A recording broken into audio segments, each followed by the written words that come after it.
welcome back to the channel and to the Wright Ace Attorney Trilogy. So, I know next to nothing about these games. I'm aware they exist, and that's about it. I think I remember Wright being in one of the Marvel vs. Capcoms, possibly 3. I think that's the last time I ever actually played. But yeah, I have no idea what these games. I sort of have seen like specific screenshots and shit, but I don't actually know like how they play, what type of game this actually is. But this and the Apollo Justice Trilogy were on sale as like a bundle, and it was like ridiculously cheap for what was effectively, I guess, 6 games. So I thought fuck it, we'll do it. So yeah, so we're going to start with that today. I'm wearing a tie, this is lawyer. So yeah, so let's get into it. And I believe that is the order. It's Wright and then Apollo Justice would be the correct order to play these. So that's what we're doing. So, Wright Ace Attorney, we have Wright Ace Attorney Justice for All, and Wright Ace Attorney Trials and Tribulations. But for purposes of chronology, we're going to go through these in order. So yeah, starting with Wright Ace Attorney. Episode 1, the first turnabout. Play the first turnabout? Yes. I also don't know if these are voiced. I'm assuming they are. Oh, I got an achievement. First steps. Oh good, they're not voiced.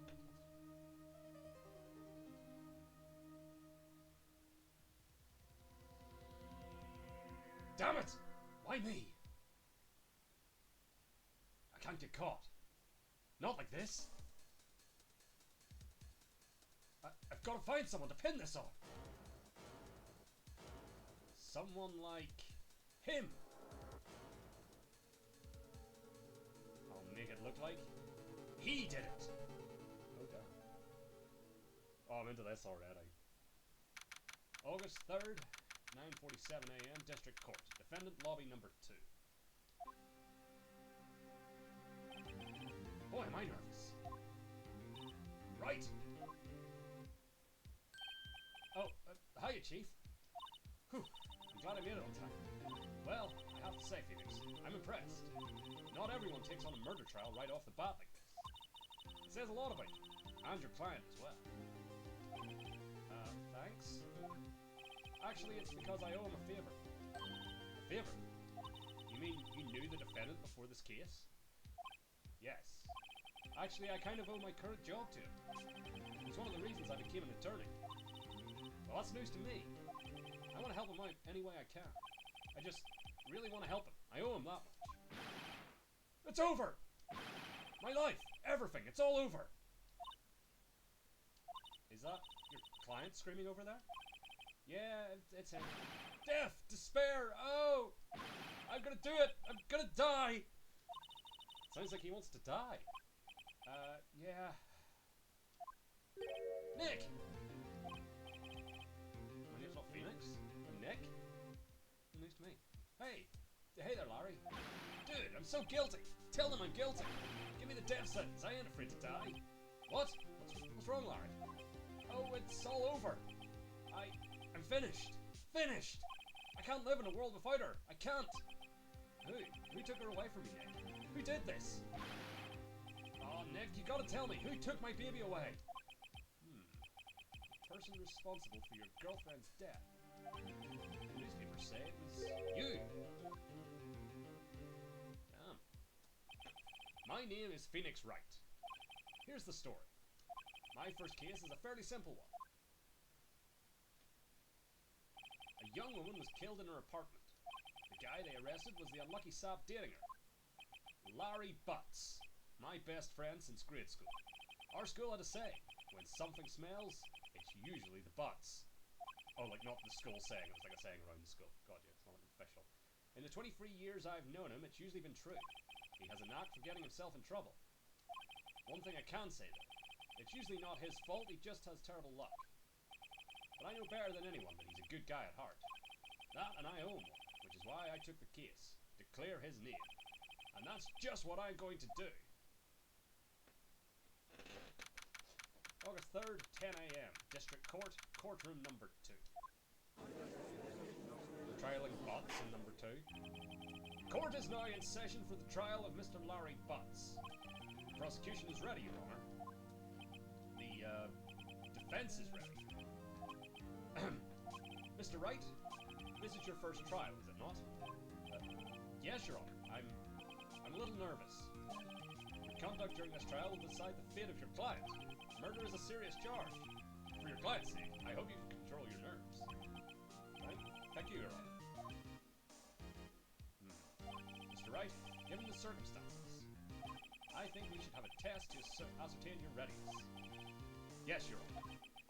Oh, handshake, eyesight, fitting. The test will consist of a few simple questions. Answer them clearly and concisely. Please state the name of the defendant in this case. That would be Larry Butts. The defendant? Well, that's Larry Butts, Your Honor. Correct. Just keep your wits about you and you'll do fine. Next question. This is a murder trial. Tell me, what's the victim's name? Whew, I know this one. Glad I read the case report over cover so many times. Read the case report cover to cover so many times. It's... Wait, uh-oh! No. No way, I forgot! I'm drawing a total blank here. Phoenix, are you absolutely sure you're up to this? You don't even know the victim's name. Oh, the victim? Of course I know the victim's name. I just forgot. Temporarily. I think I feel a migraine coming on. Look, the victim's name is listed in the court record. Just press the right bumper to check it at any time, okay? Remember to check it often. Do for me, please. I'm begging you. Mr. Wright, who is the victim in this case?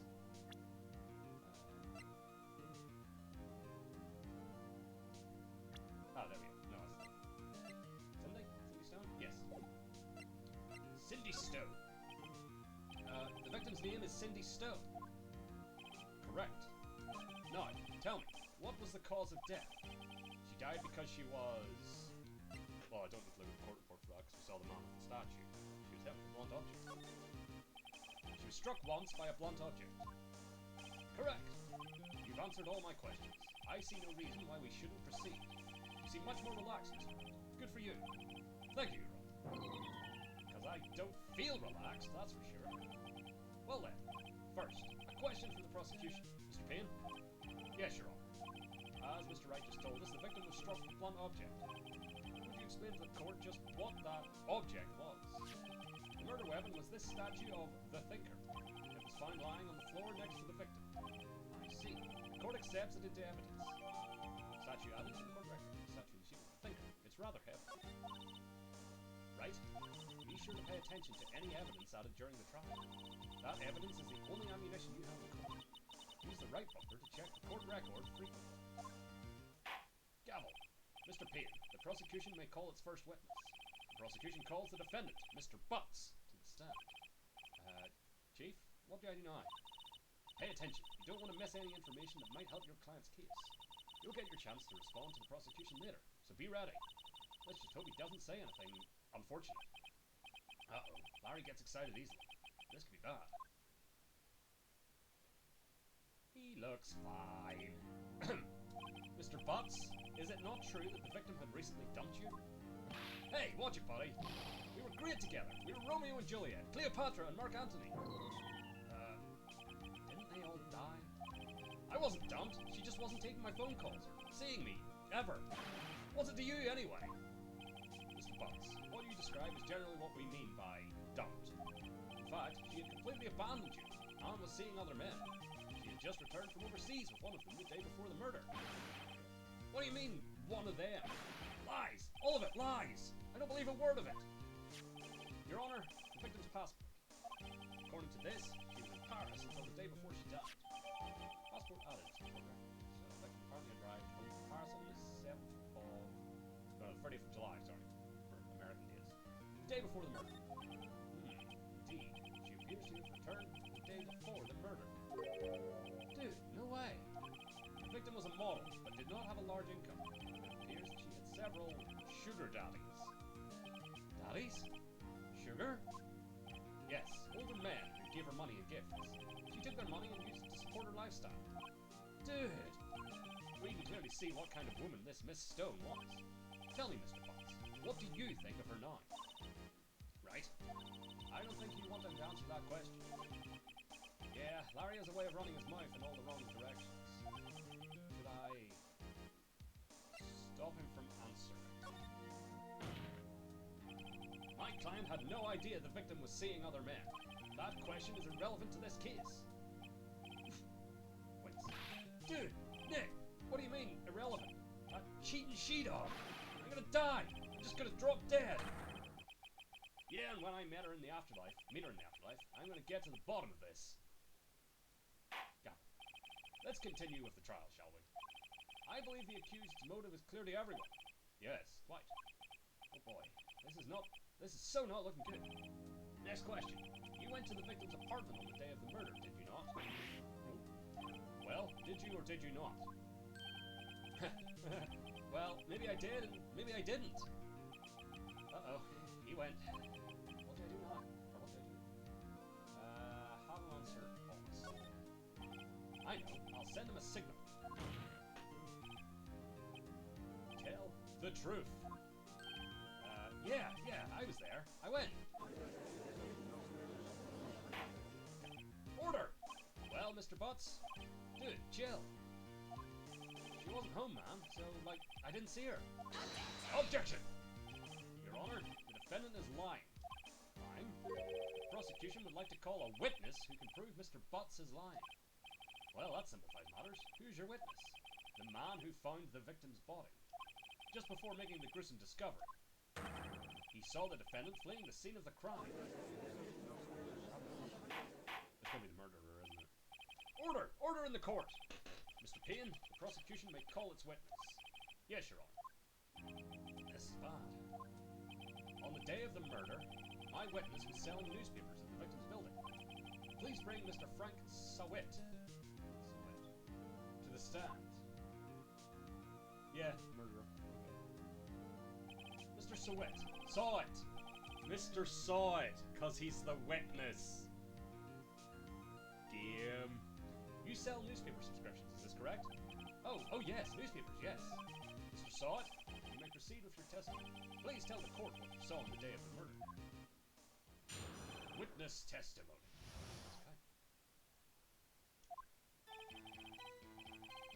I was going door to door selling subscriptions when I saw a man fleeing an apartment.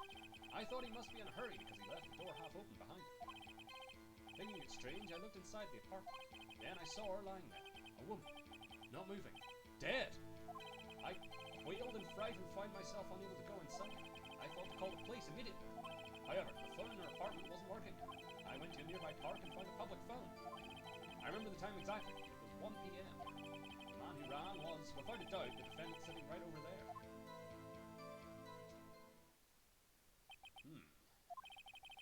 Larry, why didn't you tell the truth? I can't defend you against a testimony like that. Incidentally, why wasn't the phone in the victim's apartment working? Your Honor, at the time of the murder, there was a blackout in the building. Aren't phones supposed to work during a blackout? Yes, Your Honor. However, some cordless phones do not function normally. The phone that Mr. Sawit used was one of those. Your Honor, I have a record of the blackout for your perusal.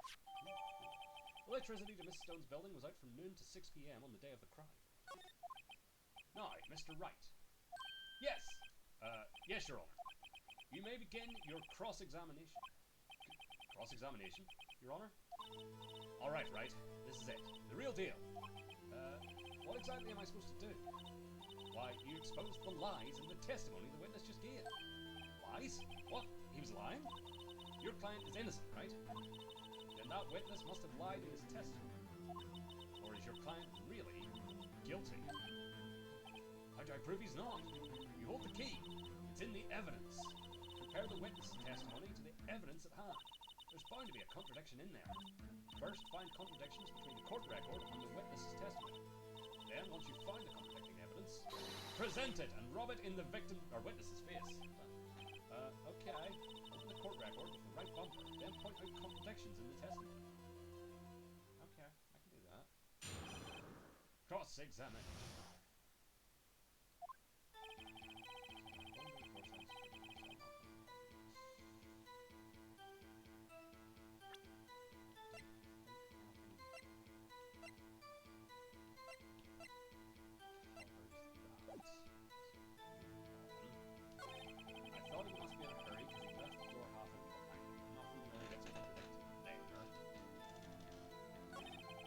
Strange, I looked inside the apartment.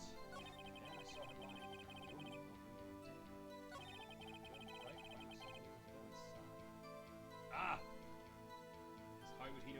door's not working. Ah.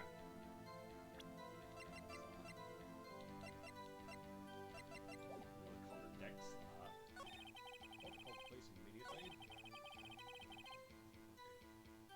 Well, like, there's a contradiction there, but I don't have the evidence to present it. Because how would he know the phone wasn't working? He didn't go in. Well, I suppose he would know that the bar was out, I suppose. Phone.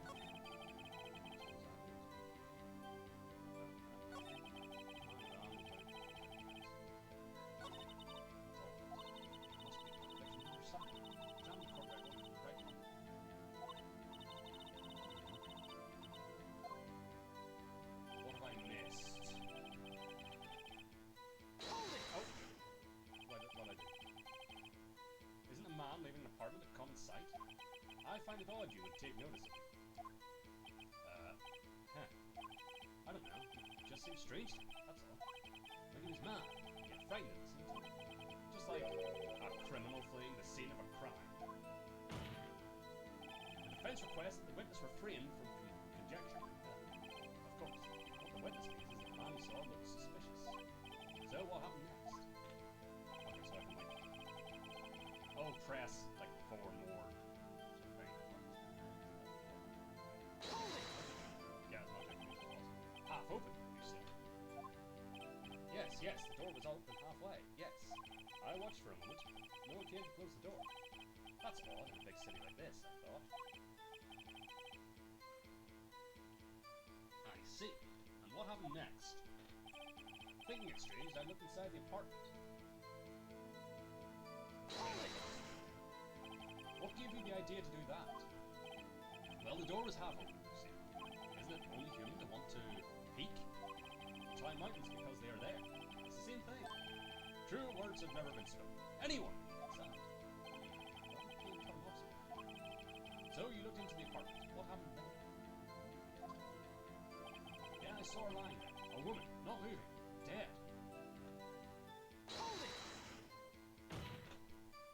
Are you sure she was dead? Well, no, I guess I wasn't. But she wasn't moving at all, and there was blood everywhere. Guess that would look fatal to anyone. Very well, what happened next? I quailed and frightened, found myself unable to go inside. So, you didn't touch anything in the apartment? Yes, I mean, no, nothing. Okay, what happened next?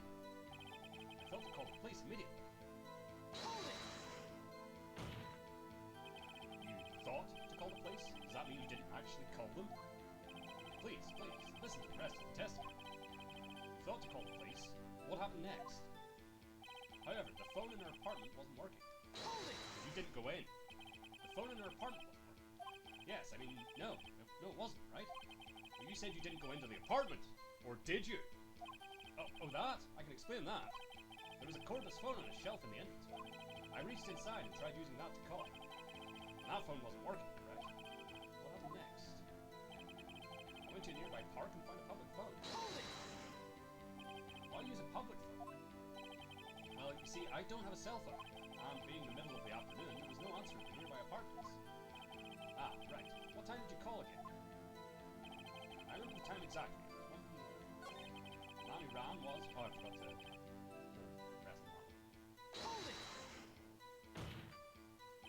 Are you absolutely 100% positive? Yes, it was him. No mistake about it. The witness says he's certain. That's all.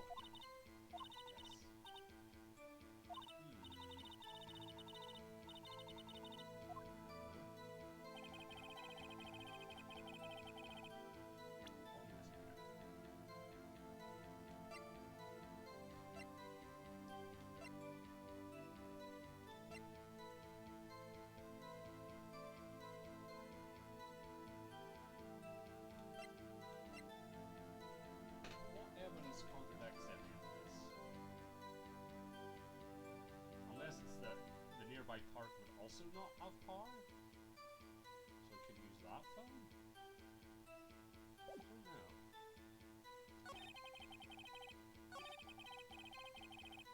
I can't remember which was the one I didn't press on last time.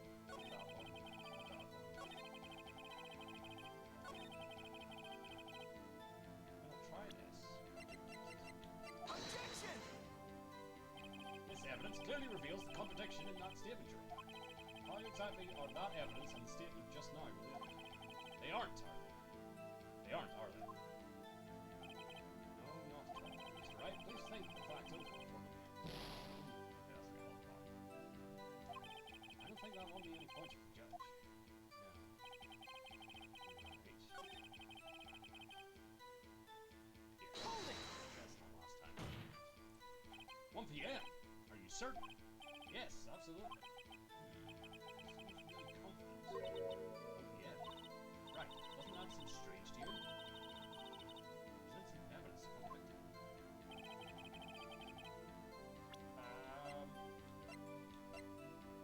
Oh! Time of day. I'm stupid. Objection! I'm stupid. You found the body at 1 p.m. You're sure? Yes, it was 1 p.m. for certain. Frankly, I find that hard to believe. Your statement directly contradicts the autopsy report. The autopsy notes the time of death at sometime after 4 p.m. There was no body to find at 1 p.m. How do you explain this 3-hour gap? Oh, that. Oh,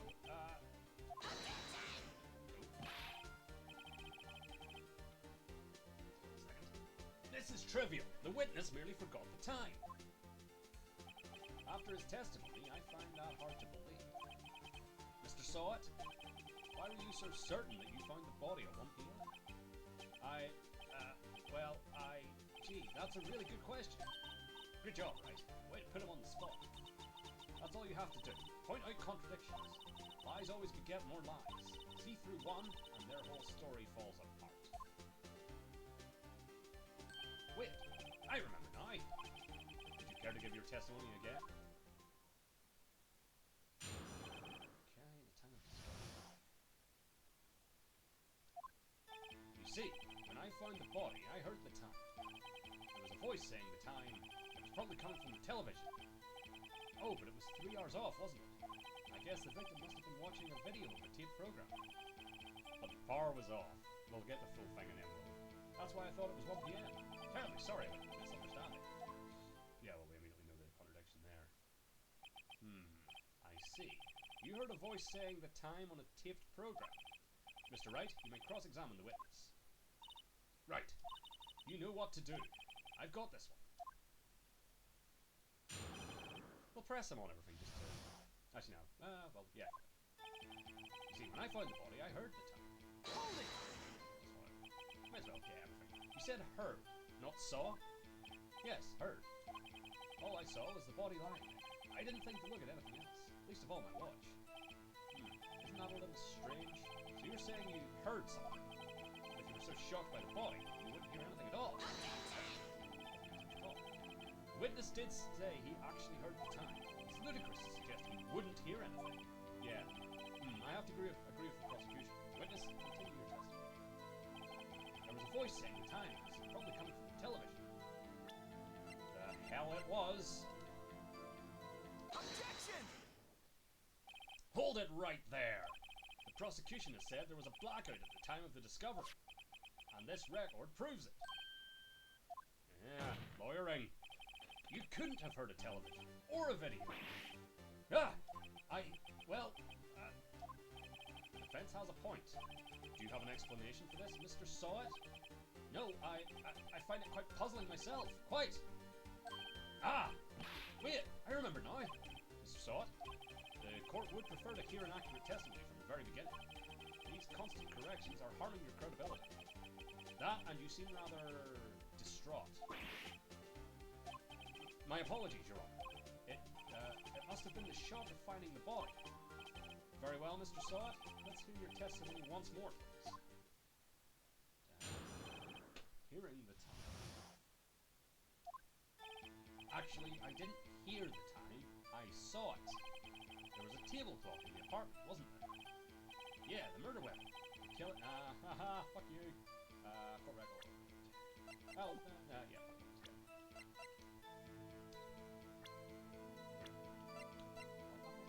Oh, I have to get the full testimony and then that must have been what I saw. The fuck clock it was. You saw a clock. I guess that would explain it. The defense may cross-examine the witness. Glad?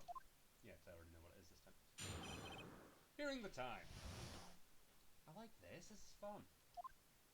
Actually, I didn't hear the time. I saw it. There was a table clock in the apartment, wasn't there? Yeah, the murder weapon. The killer used it to hit the victim. The fuck he did. Objection! Wait just a moment. The murder weapon wasn't a clock. It was this statue. Now, how is this supposed to be a clock? What? You with your objections and your evidence? Just who do you think you are? Just answer the question, Mr. Saw It. Hey, I saw it there, okay? That's a clock.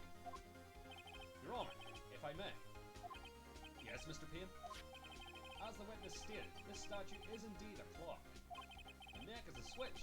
You just tilt it and it says the time out loud. As it doesn't look like a clock, I submitted it as a statue. My apologies. I see. So the murder weapon was a table clock after all. Well, Mr. Wright, it appears that the witness's testimony was correct. This is a clock. Do you have any problems with his testimony now? Yes. Your Honor, there is a gaping hole in the witness's testimony. The only way he could have known the weapon was a clock is to hold it in his hand. Ah! Yeah, yet the witness testified that he never entered the apartment. Clearly a contradiction. Indeed, the witness knew it was a clock because he went into the apartment. You're lying. You were inside the apartment on the day of the murder. Oh yeah? Prove it. Prove I went in there. I'll do better than that. I can prove you were the one who killed her. You struck her with the clock, and the shock of the blow triggered the clock's voice. That was the sound you heard. But also, yeah, because then that goes back to hearing the time instead of saying it. When he changed the story to seeing the time. Order in the court! Intriguing. Please continue, Mr. Yes, Your Honor. Mr. Saw It. The sound must have left quite an impression on you. Understandable, since the murder weapon spoke just as you hit the victim. That voice was burned into your mind. That's why you were so certain at the time. What's the meaning of this? This is all baseless conjecture. Baseless? Just look at the witness's face. Would the witness care to elaborate? Did you strike the victim with the clock? That day, I never. Look, clock, I heard, no, I mean, I saw it. Ah! Huh. Wasn't expecting to wait. Shut up, I hate you. It was him, I tell you, I saw him. He killed her and he should burn, give him death. Order in the court, I say. Your Honor, a moment, please. There isn't a shred of evidence supporting the defense's claims. Mr. Wright, Your Honor, you claim the sound the witness heard came from the clock. Do you have any evidence? What case is writing this? I'd better think it through carefully. Your Honor, the sound Mr. Saw heard was definitely this clock. A fact which is clear if you simply...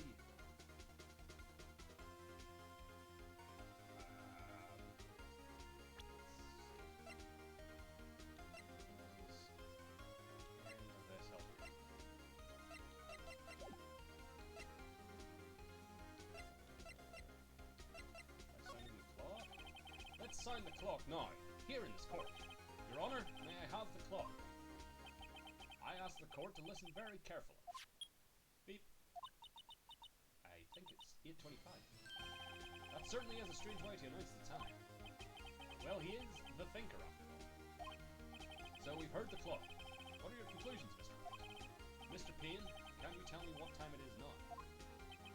It's 11:25. As you can see, this clock is exactly 3 hours slow. Precisely the discrepancy between what Mr. Saw It heard and the actual time of death.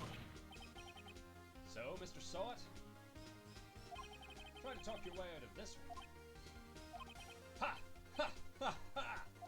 You forgot one thing. Uh-oh. What's he talking about now? While it may seem like that clock is running 3 hours slow, it proves nothing. How do you know it was running 3 hours slow on the day of the murder? If you can't prove that, you don't have a case. He's right. How am I going to prove that?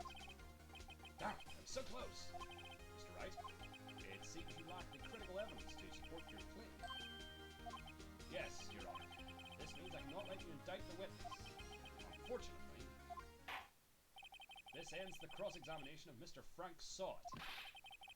I come all the way down here to testify, and look what happens. You treat me like a criminal. A criminal! You lawyers are all slime. I almost had him. Sorry, Larry. I failed you. There's nothing I can do about it now. Oh, shit. Did I lose? Not so fast, Mr. Sott. Neither. Chief. Listen up, Wright. Don't throw this one away. Not like this. Think! Chief, it's over. I can't prove the clock was slow the day of the murder. Nobody can prove that.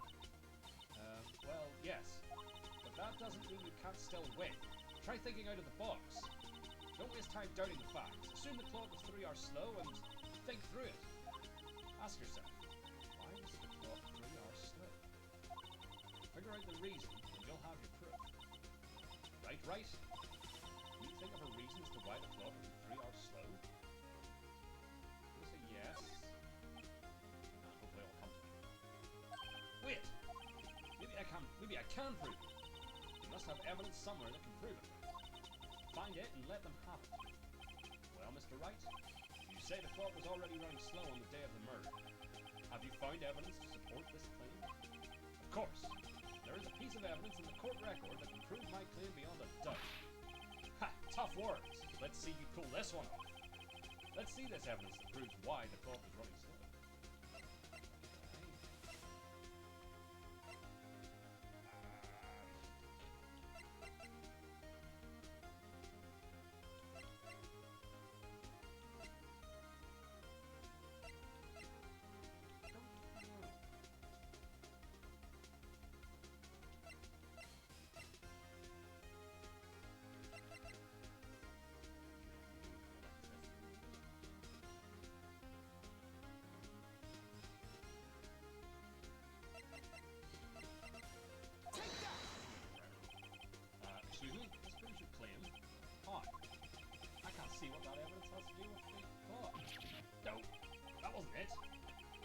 Chance. Just one more chance. Alright, Mr. Wright, time is not on your side. Be quick about it. Let's see this evidence that proves why the clock was running slow. Oh, because she was in Paris. It was on Paris time. Because she took it with her? The victim had just returned home from abroad the day before the murder. As we all know, the time difference between here and Paris is 9 hours. When it's 4 p.m. here, it's 1 a.m. the next day there. The clock wasn't 3 hours slow, it was 9 hours fast. The victim hadn't reset her clock since returning home. That's why the time you heard when you struck her dead in her apartment was wrong. Proof enough for you, Mr. Sott? Or should I say, Mr. Did It? Have we got him? Oh god! Did we just kill him? Order! Order, I say! Shit. Well, this case has certainly turned out differently than we all expected. Mr. Payne, your witness, he was arrested and taken away, Your Honor. Very well. Mr. Wright? Yes, Your Honor. I have to say, I'm impressed. I don't think I've ever seen someone complete a defense so quickly, and find the true culprit at the same time. Thank you. At this point, this is only a formality, but this court finds the defendant, Mr. Larry Butts, not guilty. Hell yeah. Court confetti. And with that, this court is adjourned. Hell yeah.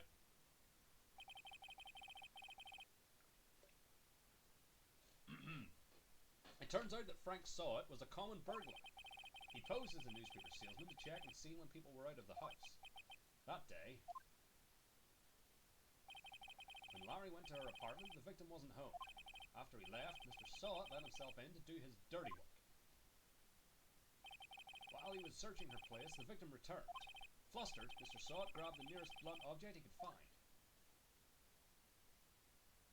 A clock. Statue. August 3rd, 2:32 p.m. District Court, Defendant Lobby Number 2. Whew, I still can't believe we won. Right, good job in there. Congratulations. Thanks, Chief. I owe it all to you. Not at all, not at all. You fought your own battles in there. It's been a while since I've seen a trial end on such a satisfying note. I've never seen the Chief looking this happy. If she's this glad, imagine how Larry must feel. My life is over! Larry, you're supposed to be happy. What's wrong now? Oh, Nick. Don't worry about me. I'll be dead and gone soon.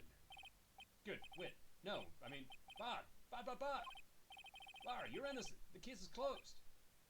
Yeah, I mean, his girlfriend's dead. But my Cindy, Wendy's gone, man. Gone forever. Larry, she was, no, never mind. Congratulations, Harry. Harry? Yes, you. I can practically see the headlines now.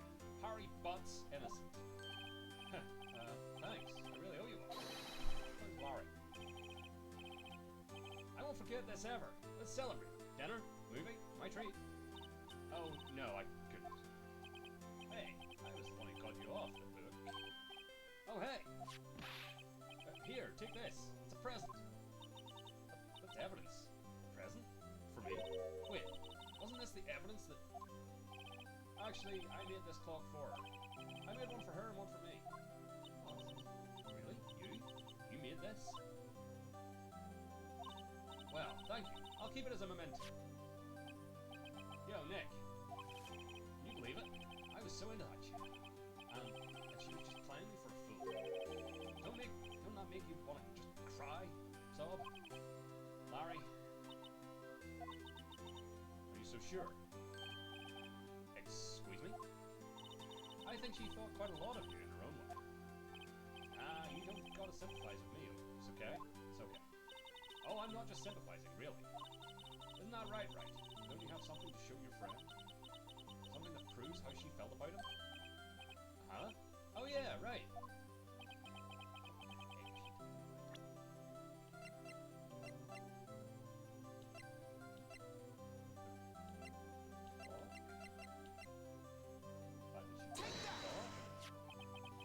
Check this out.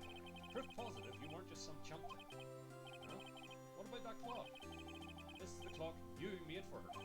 And she took it with her when she travelled. And that's quite a big, like, bulky clock you're taking with you when you travel, so you know. Whatever, she probably just needed a clock, that's all. You think so? It's a pretty heavy clock to take travel. Yeah, that's what exactly. Well, make of it what you will. Hey, Nick. I'm glad I asked you to be my lawyer. Really, I am. Thanks. Hope that made him feel a little better. Right? I hope you see the importance of evidence now. Also, hopefully you realize things change depending on how you look at them. People too. We never really know if our clients are guilty or innocent. Well, I do because I see the murder happen, but I get what you mean. All we can do is believe in them. And in order to believe in them, you have to believe in yourself. Right? Listen. Learn. Grow strong. Never let go of what you believe in. Never. Well, I think our work here is done. Shall we be off? Yeah, I guess so. Say, how about dinner? On me? We'll drink a toast to innocent butts. Yeah! Oh, speaking of Harry, you were saying part of why you became a lawyer was because of him. Yeah. Part at least. You'll have to tell me more about it sometime. Maybe over drinks? Is it Harry or Larry? What's going on there? Is she just getting his name wrong, or...? And so my first trial came to a close. Larry slapped me on the back and said, "Gee, Nick, it's good to have friends. But I'm pretty sure he's not going to pay us, unless you count the clock he gave me." I didn't know it then. But that clock was soon going to be at the center of another incident. And my promise to tell the chief about me and Larry, would be one promise I wouldn't be able to keep. Oh shit, does she die? The end. So that's not the game. No, that's it. Okay. A brand new episode has been added. Turnabout Sisters, I believe it said. Yes, Turnabout Sisters. Cool. Yes.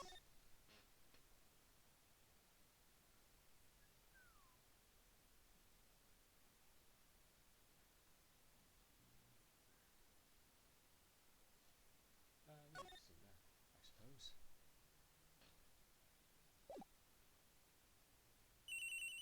Brr, brr, beep. Hello? This is Maya. Hey Maya, it's me. Ah, Mia! What's up? You haven't called in a while. Sorry, I've been so busy. How have you been? Well, lonely. And it's all your fault. Nah, I'm just teasing. I've been great. I'm finally getting used to having my own place. That's good to hear. Actually, I'm calling because I have a favor to ask. I know. You want me to hold evidence for you. Sharp as always. There's a lot of buzz about the upcoming trial. I just don't feel safe keeping the evidence here. I got you. So, what is it this time? It's a clock. A clock? Yeah, it's made to look like that statue, the Thinker, and it tells you the time. Lost my focus. I thought you might like it. You always liked toys. Hey, I'm not a little girl anymore, sis. No. You know I'm only teasing. Ah, I should probably tell you, the clock isn't talking right now. Huh? It's not working? That's lame. I had to take the clockwork out. Sorry. I put some papers inside it instead. Papers? Is that the evidence then? Well, there's a possibility that it might turn out that way, yes. Can you come by the office tonight, say 9 o'clock to pick it up? I'll be on a pre-trial meeting until then. Okay, sis, but I expect dinner. Something good. Like, burgers. I could really go for a good burger. Okay. We'll hit the usual joint. Alright, it's a deal. Okay, sis. See you soon. Yep. I'll be waiting. Maya. Beep. Conversation recorded. September 5th, 9:27 a.m. Interesting. September 5th, 8:57 p.m. Faye & Co. Law Offices. Now, Miss Faye, I'll take what's mine. The papers. I'm sorry, but I can't give you what I don't have. Miss Faye, you are a poor liar. Why, I see it right over there. That must be the Thinker that swallowed those papers. How could you know? Ho ho! You're not cogniferous? Cogniferous? I don't know that word. You're not cogniferous of my background? Gathering information is my business, you see. I'll look that up. Is that with a hard T or is it like coniferous? That intrigues me now.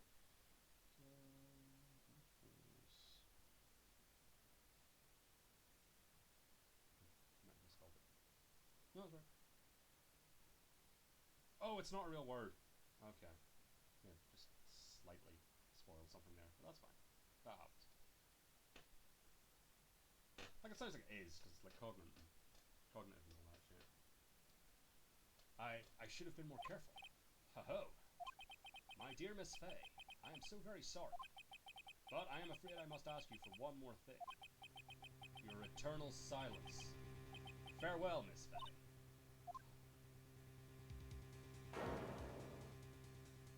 Not with the same murder weapon. Goodness me. Red, white, blue. Okay. September 5th, 9:08 p.m. Faye & Co. Law Offices. Uh-oh, I'm late. Huh, that's strange. Guess the chief left without me. She said her sister was coming over, so we should all go out for dinner. What's that smell? Blood. Mia! Maybe she's in her office. Exactly. I smell blood, and that can't be good. I have to check and see if Mia... The chief's okay.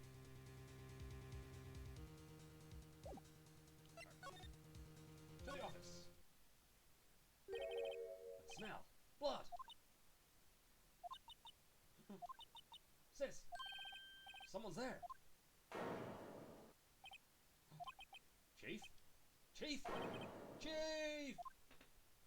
Etc. Damn. And I'm assuming you're the sister? Who are you? Class? Or what happened there? Street girl dropped out cold. I left her lying on the office sofa. I went back to the chief where she lay under the window. The body was still warm. I could feel it when I held her shoulder. Then, all too quickly, it began to fade. Until finally she was cold. Chief.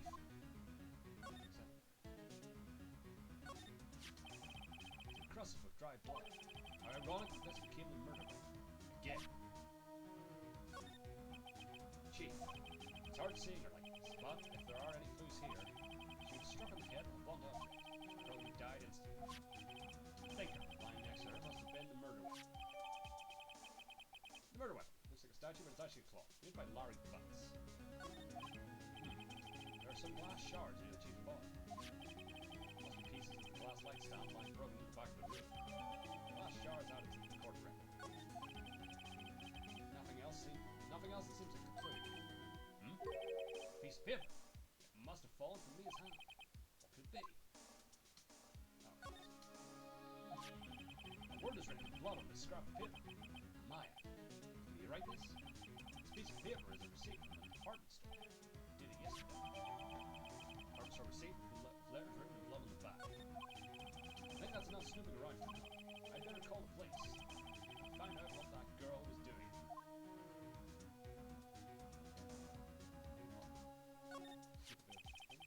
Some shards of glass are scattered on the floor.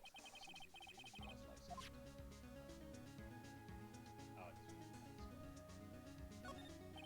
Painful to look, but I have to.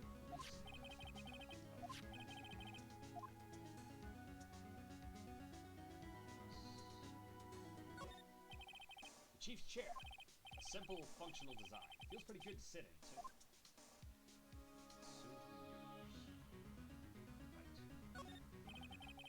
Large building right across from the office. Big Gatewater Hotel. A nice luxurious place.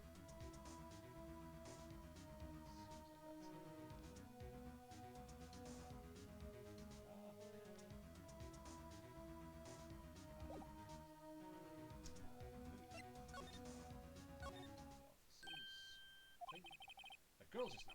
Where'd she go? I put her right there on that sofa. Uh-oh. I hope she doesn't run on me. Ah. Yipes! Don't scare me like that. Excuse me, but who are you? It's okay. I work here. Maya. Maya Faye. Maya... Faye? Maya. So Mia was writing this girl's name. Maybe I should show her the receipt. I never thought there'd be a use for evidence like this outside the courtroom. Sense. Receipt. Before Mia died, she wrote a message with her own blood. She wrote it on the back of this receipt. That's my name! Why? Why would she write my name? Please, just calm down. Why would Sis write my name? Uh-oh. No, I don't. I better hurry up and call the police. What happened? She seems to be in shock. I don't want to disturb her, but I have to know. Excuse me. Can you tell me what happened? I came in. The room was dark. And Sis. So she was already dead. Really? Stop it. So you're the chief's sister. I'm her younger sister. And you were here visiting? This late at night? Yes. She said she wanted me to keep some evidence for her. Evidence? Yes. It was that clock. It was the thinker.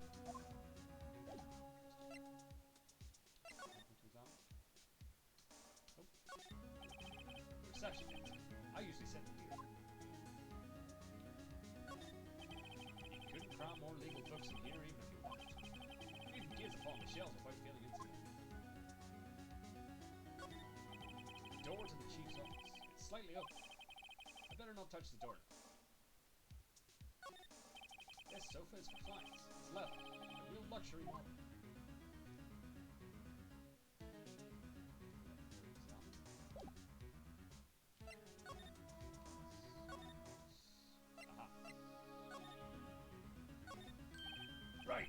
better call the police. That's funny. A few of the screws on the receiver are missing. It looks like someone was halfway through taking it apart. Police? Please come quick! What was that? Someone screaming from outside the window? She's staring right at me! She's holding a phone in her hand!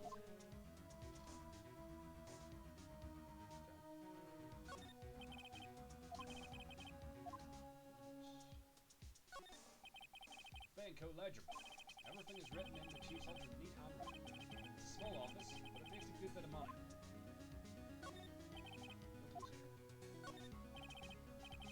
Surprisingly, the chief was never good with machines.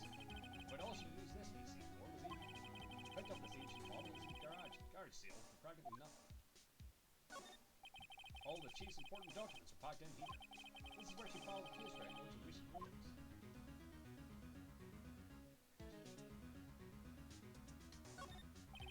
Perfectly normal office lens.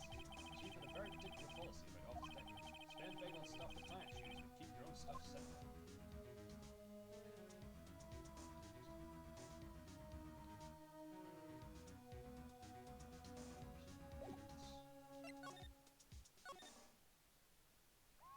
Wee woo wee woo wee. Oh my god, Jeff Jarrett's here. No, it's Bree Woo, isn't it? It's not Wee Woo. Police! Sounds like they're coming this way. Freeze! Police! My god, he's large. Alright, I'm Detective Dick Gumshoe, see? Gumshoe? What an odd name. We received a report from the building across the way, see? Got a person saying they saw a murder. Must have been that woman I saw. Anyway, I don't want either of you moving 1 inch, okay? Great, just great. Maya, wait, she wouldn't have... Nah. Whoa! Excuse me. Eek! This word, Maya here, mean anything to you? That's my name. What? The victim drew this here note in her own blood, see? With her dying breath, she wrote down the killer's name. Killer? I'm not. Case closed. You're coming down to the precinct, ma'am. What? Damn. Mia's younger sister, Maya, was arrested on the spot. I was taken in for questioning and didn't get out until the next morning. My eyes were heavy, but I couldn't sleep. I sat around waiting for visiting hours to begin at the detention center. I had to talk to Maya as soon as possible. September 6th, 9:07 a.m. Detention center. Visitor's room. Wow, they've poor Maya locked up like a criminal. Oh, it's you, the lawyer. Good morning. Good morning. She looks so tired. Are you going to be my attorney? Well, that's what I wanted to talk to you about. It's up to you. I better give it to her straight. It's up to you. Up to me? Yes, I don't think this is something I should decide. After all, you're the one in trouble. They're never going to believe me, are they? Even you, when you found me in the office. You looked at me like I had done it. Did I look at her like that? No, I never thought. It's okay, I understand. And I've also heard about you. Heard? Heard what about you? I was talking to my sister on the phone the other day. Today was my junior partner's first time in court. Wow, really? How'd that go? It was quite the scene. Honestly, I was on edge the whole time. It's been a while. Huh. So he crashed and burned? He's a genius! One of those strike fear into the hearts of evil types. The only thing he's lacking is experience. Huh, sounds like it was fun. Well, I know who to go to if I ever get into trouble now. I don't know, Maya. I think you might want to wait. Give him 3 more years. That is, unless you want to be found guilty. She saw something in me. Hooray. That's what she said. I'm sorry. I didn't mean to insult you. No, it's okay. It's true, I guess. But at the same time, I can't just sit by and watch. When I think of the person who did this to Mia. I know. Oh, hello. This guard monitors the visitor. He hasn't looked an inch. A real pro, this guy. Smile for the camera.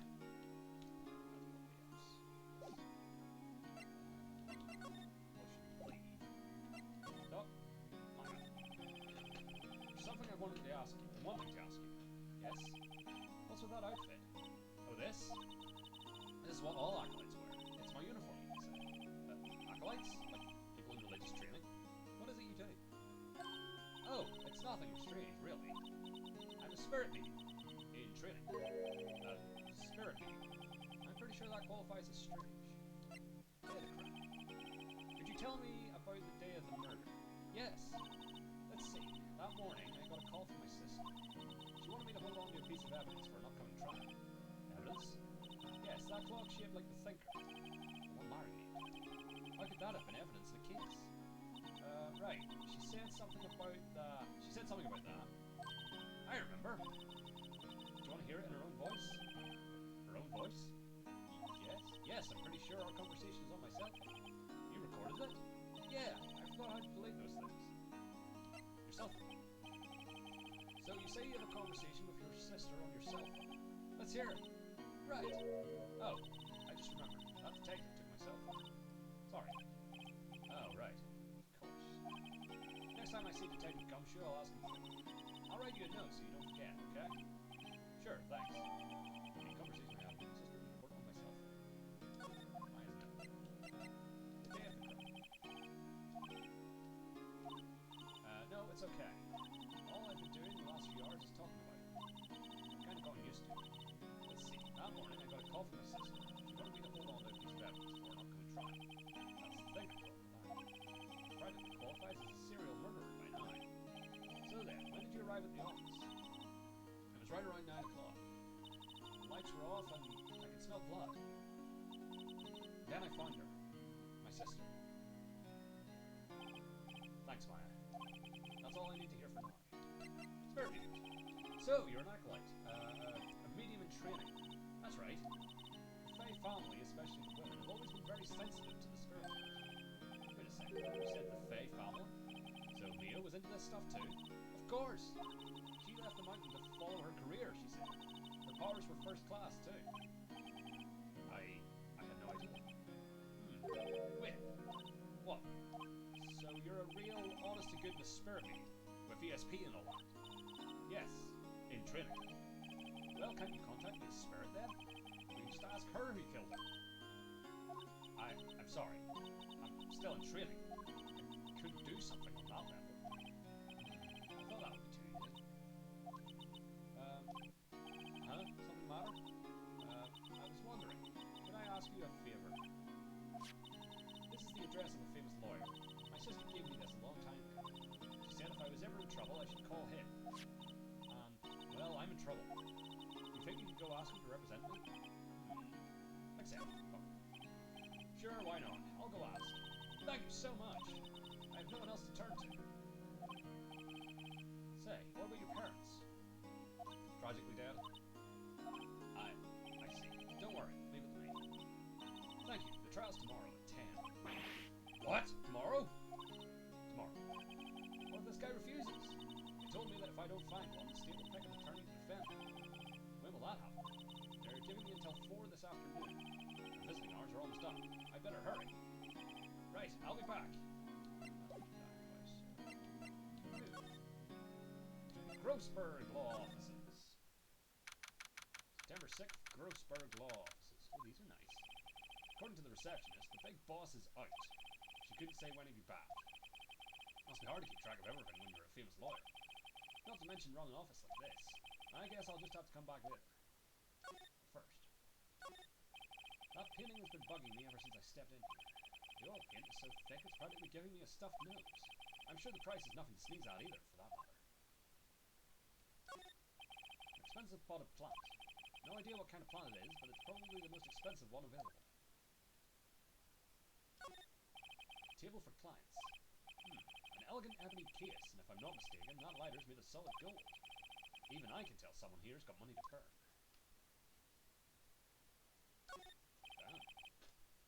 A solid mahogany desk. The wood's been polished to a deep luster. Expensive-looking mahogany bookshelves filled with expensive-looking books. Funny. They don't look like they've ever been read. He's gonna be like a complete hack, isn't he? Well, that appears to be it. Alright. I guess... Are you going to tell her we couldn't find the lawyer? Hey! What is it? Did you meet the lawyer? Sorry. I haven't seen him yet. I see. I better go see if I can find this elite lawyer she's talking about. Okay. See perchance at my offices. September 6th, Fay & Co. Law Offices. The office is filled with police officers. They're all busily searching for clues. Hey, you there! This is a crime scene, pal. No trespassing. Sorry. Don't I know you from somewhere? Wait, you're that Butts guy, aren't you? No, Phoenix Wright. How could anyone mistake me for Larry? Ah, guess I got the wrong name, Mr. Wright. Sorry about that. That Butts guy. He was a killer. And you're no killer, right? He was proven innocent. Right. And you were... Detective Gumshoe. Gumshoe, wasn't it? Dick Gumshoe? Right, at your service. Hang on. That's Detective Gumshoe to you, pal. Anyway, get the name right. And don't go calling me Dick. Hey, Dick, get over here. Yes, sir. Be right there.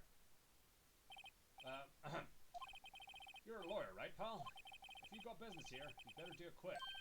He thinks I'm Maya's lawyer. Alright.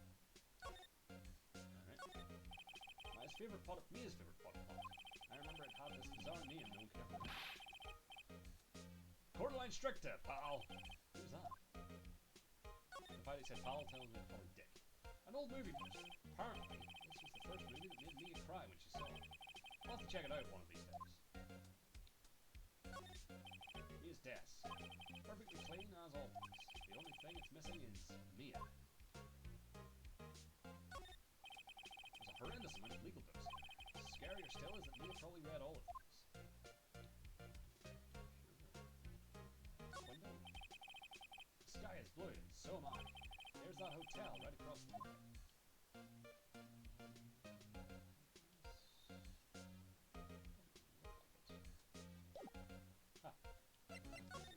Mia, about Miss Fay. Did you do an autopsy? You want to know the results, eh? Now, don't you look at me like that, pal. It's no use. She might have been your boss, but that doesn't mean you get any special treatment. Alright. You can see the report, but that's all. It's no single blunt force trauma. Death is instantaneous. Maya. About Maya. Yeah, I'm looking forward to the trial.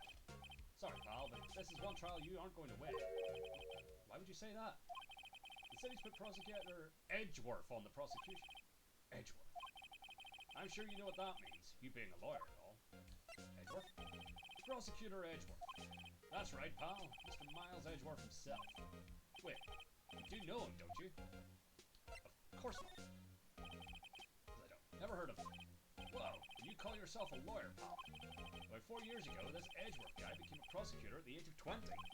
Everyone says he's a genius. Surprised you don't know him. Of course I do. I was just playing dumb. He's a cold, heartless machine who'll do anything to get a guilty verdict. There are rumors of back alley deals and forged evidence. All I know for sure is that Edgeworth hates crime with an almost abnormal passion. I never imagined I'd be facing him so soon. Ah.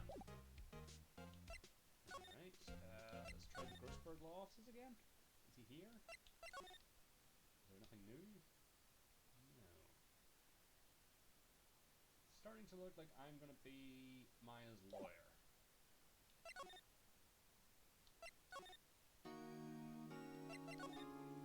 Family. What about your family? I only had my sister. My father died when I was very young.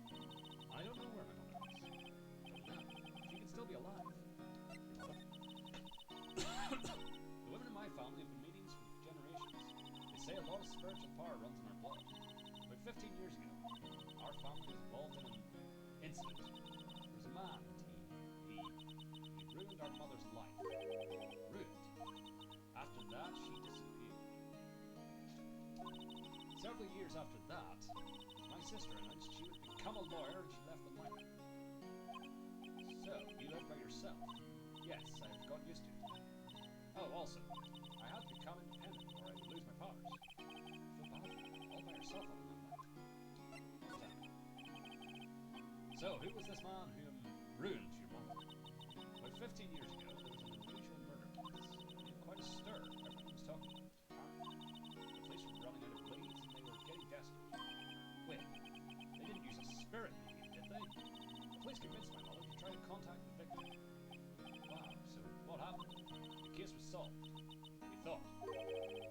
The man my mother helped the police capture was innocent. The police's consultation with the meeting had all been carried out in secret, of course. But the man found out about it and leaked it to the press. He told all the papers that my mother was a fraud, and the media jumped on it big time. My mother, became the laughingstock of the nation. I see. White. Excuse me? White? That was his name. My sister told me. White?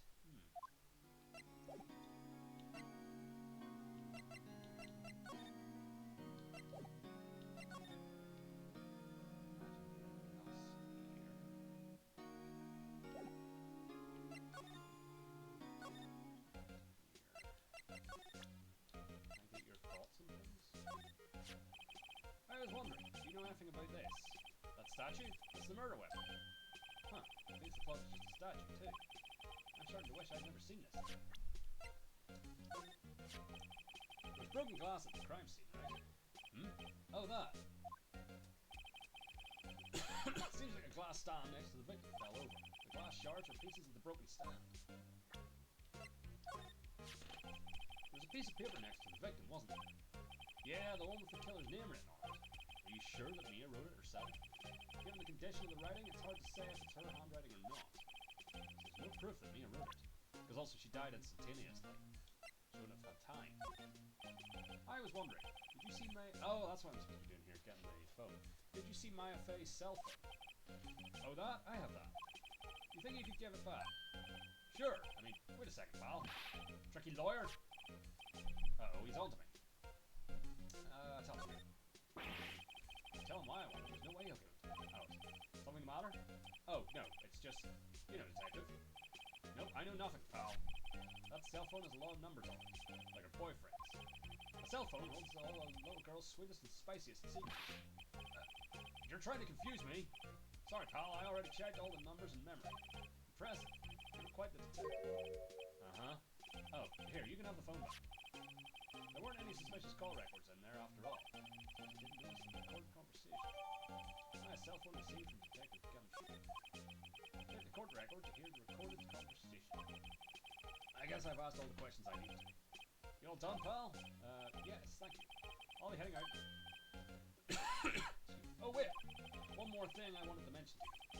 I don't suppose you're planning on talking to that witness. Anyway, you'd better know. No influencing the witness with the lawyery ways, pal. Oh yeah, come to think of it, I have completely forgotten about it.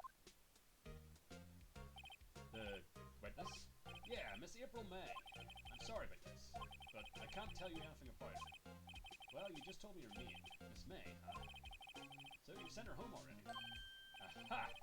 You're trying your lawyerly tricks on me now. She's not to go outside her room until the trial. So, she's still in the hotel across the way. I guess I should know better than to try to get a detective to leak information. You got that right, pal. Time to pay a visit to Miss May. So what if I go to the detention center first? I'll probably go to the as well. That's it. So, yeah, this is the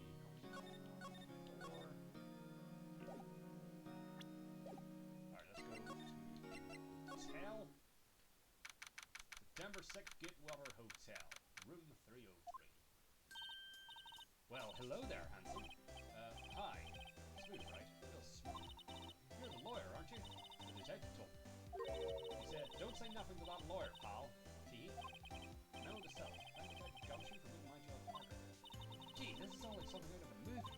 It's all so exciting, I can hardly contain myself. Ooh, let me go freshen up so I can look the part of the beautiful eyewitness. I pity the lawyer who has to cross-examine this one. There's a screwdriver stuck in this drawer. I wonder what's inside. Let's take a look. Hey! Hey! What are you doing? Don't touch her! Ooh, bad boy. You really shouldn't pry around in other people's rooms now. You wouldn't want to make me upset, would you? Upset? I thought she was going to explode for a second there. I wonder what could be inside the drawer.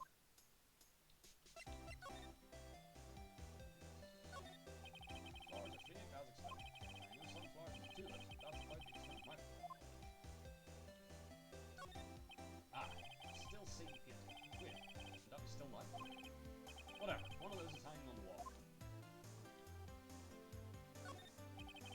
summer sunlight streams through the window. The main cool office building, of course. You can see the inside of the room pretty clearly from here. I think it would be a little difficult to recognize the face from this distance. A bottle and 2 glasses are on the table. Somebody must be staying with them. Let's get all the information anytime. Simple bed. It's been recently used. Nothing I catch in here. What do you witness? You think you could tell me something? I need you to describe what you observed at the time of the incident. Ooh, observed? Incident? You sound just like a lawyer in the movies. I like a man with a big vocabulary. But I'm not an encourager. You know that thing that happened the other day? Bad thing? What did you see when it happened? I don't suppose you could tell me about it. Pretty close? Let me see. Well, dream on. If you want to know, you'll just have to come to court tomorrow, Mr. Lawyer. Oh boy. Listen, could you just... Who exactly are you? Ooh, Mr. Lawyer, are you heading on me? No, hey, I'm just doing my job. Tee, you know, you're cute when you blush. Believe me, this is the first time in my life I've blushed this much. Right, can you just tell me what it is you do? Well, no, Tee, and you had your little hopes up, didn't you? Oh boy, just read. I see there are 2 glasses on the table. Is someone staying here with me? Ooh, what amazing powers of observation. You must be one of those famous detectives, like on television. Oh no, not me. I'm just a lawyer. Say, Mr. Big Detective, why don't you go look for clues in the garbage? This maid doesn't like nosy little lawyers. Oh boy. Alright. Let's go try the Grossberg law offices again. Seems like Mr. Grossberg is out. Well, maybe I should just wait here for him to come back. If that wasn't the most over-the-top clearing of the throat I've ever heard. Aha! So you're the one they say has been looking for me. Yes, that's me. He looks even grander than I imagined. A badge on your collar. Ah, so you're a lawyer, are you not? Yes, well, yes. And what do you want? I'm not particularly busy these days. Please proceed. Not busy? Then how come no one could get in touch with you? Something the matter? You came to see the one and only Marvin Grossberg, did you not? Well, here I am, boy. What do you want? Out with it! Well, sir, actually, it's about Maya Fey. Ah, yes, Maya Fey. Go on. Quite a strange reaction. I'm really quite busy here, son. I can't go taking cases on a day's notice. No, it's quite impossible. But wait a second. How did you know the trial was tomorrow? Anyway, I'm afraid it's entirely impossible for me to represent her. Sorry, end of discussion. What's going on? He refused me before I even got a chance to ask him. What did I tell Maya? Refuse. How can you just refuse like that? Please, tell me why you won't take the case. Well, you see, it's just... I'm busy, you see. Well, the client is Mia Fey's sister. Mia trusted you. She knew her sister would be in good hands. Yes, of course, I know that. However, I'm sorry, but I must refuse. Sorry, goodbye. Fine. I don't have time to argue with you anyway. I'll go look elsewhere. Think not. Huh? Did you say something? I think not, I said. What do you mean?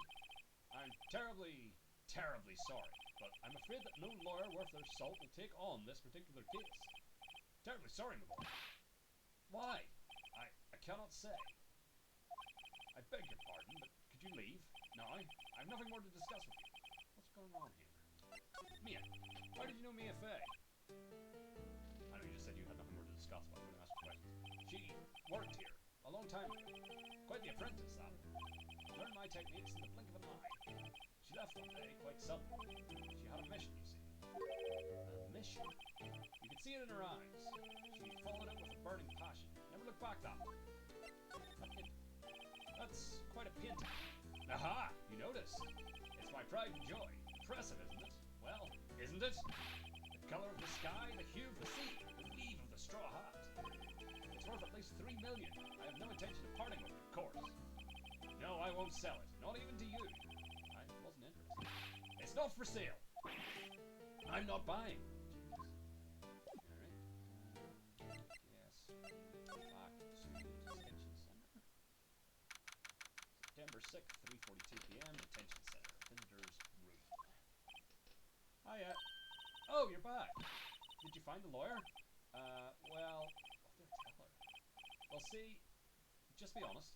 I really don't think you should use that guy. He didn't seem healthy. He was all skin and bones. What really happened? You don't mean he refused to help? I see. I've been abandoned then. Just a little longer now before the state-appointed lawyer comes, I guess. 4 p.m. Time's up. What should I do? Do I just leave her and go home? Defend Maya. I've made up my mind. I'm going to defend you whether you want me to or not. Why? Why? Well, I can't abandon. No one is as sad as a person without any friends. I know, I've been there a long time ago. Why did I become a lawyer in the first place? Because someone has to look out for people who have no one on their side. Yes. Maya, I won't abandon you. You can count on me. It's so kind of you.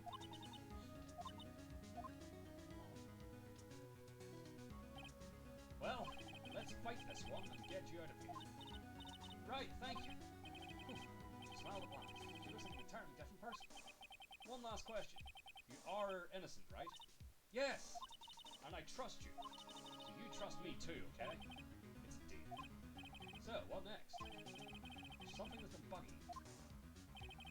Just what was inside that strange woman's drawer? So when I tried to look into the drawer that she got all the bits. There has to be something in there.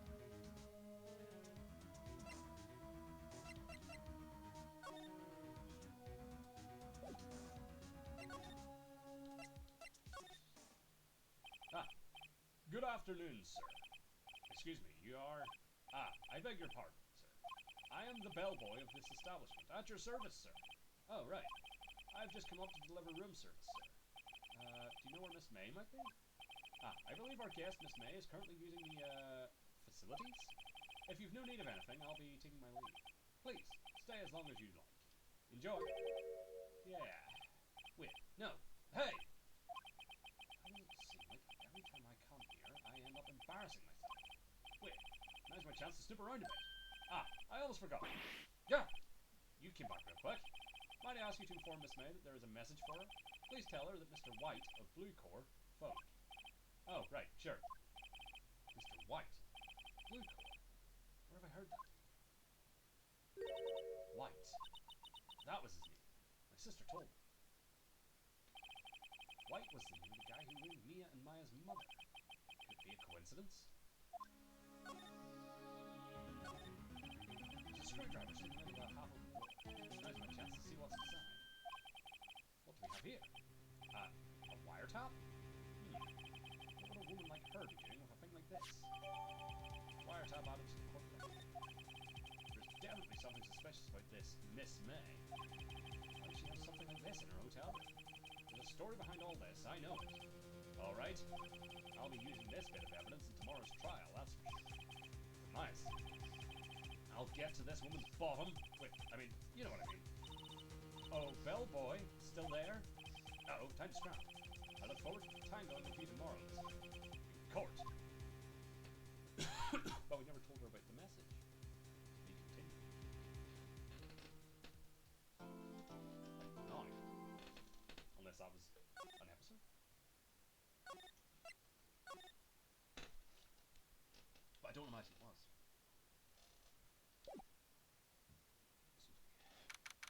September 7th, 10 a.m. District Court. Courtroom number 1. Well, that's it. Court is now in session for the trial of Miss Maya Fay. Prosecution is ready. The defense is ready. Miles Edgeworth. I'd better not show any signs of weakness today, or he'll be on me in an instant. Mr. Edgeworth, please give the court your opening statement. Thank you. The defendant, Miss Maya Fay, was at the scene of the crime.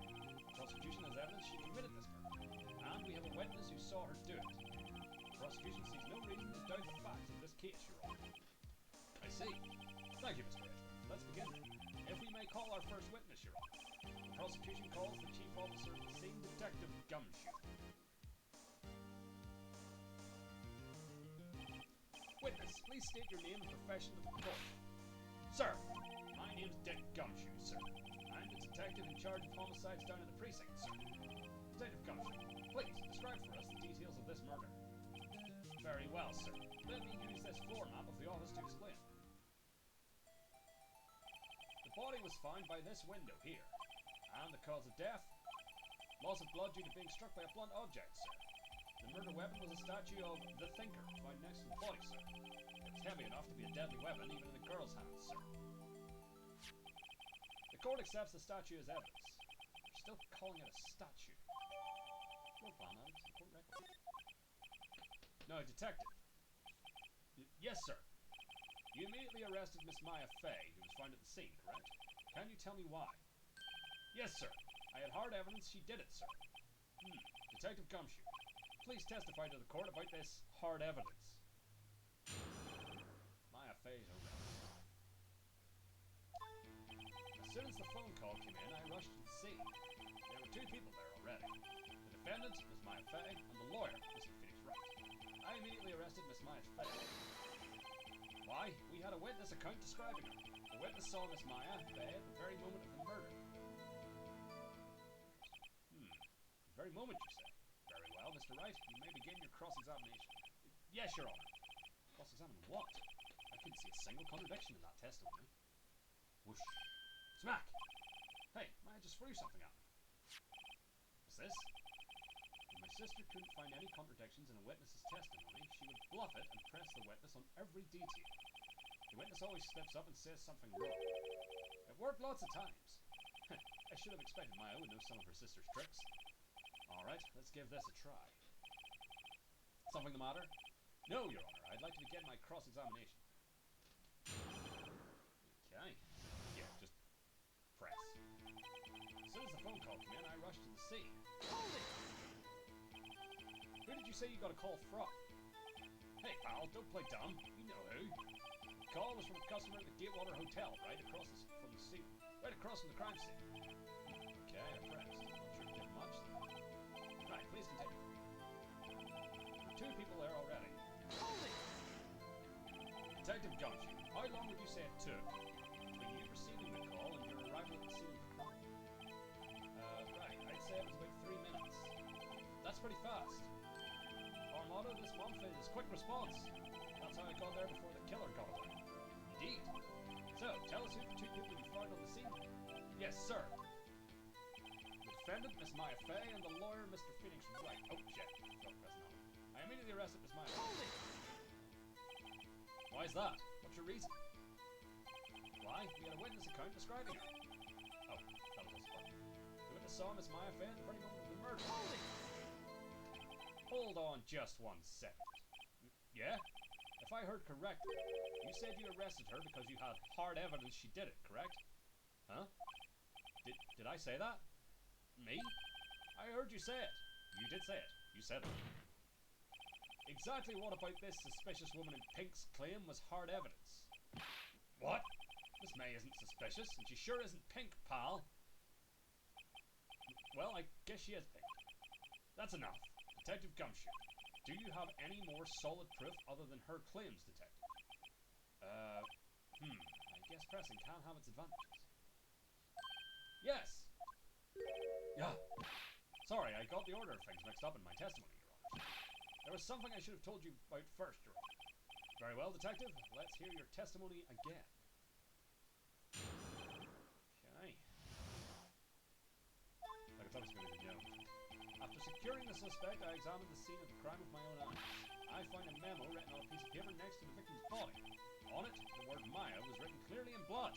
Lab test results showed that the blood was the victim's. Also, there was blood found on the victim's finger. Before she died, the victim wrote the killer's name. Yeah, there's our How you like that? That's my hard evidence.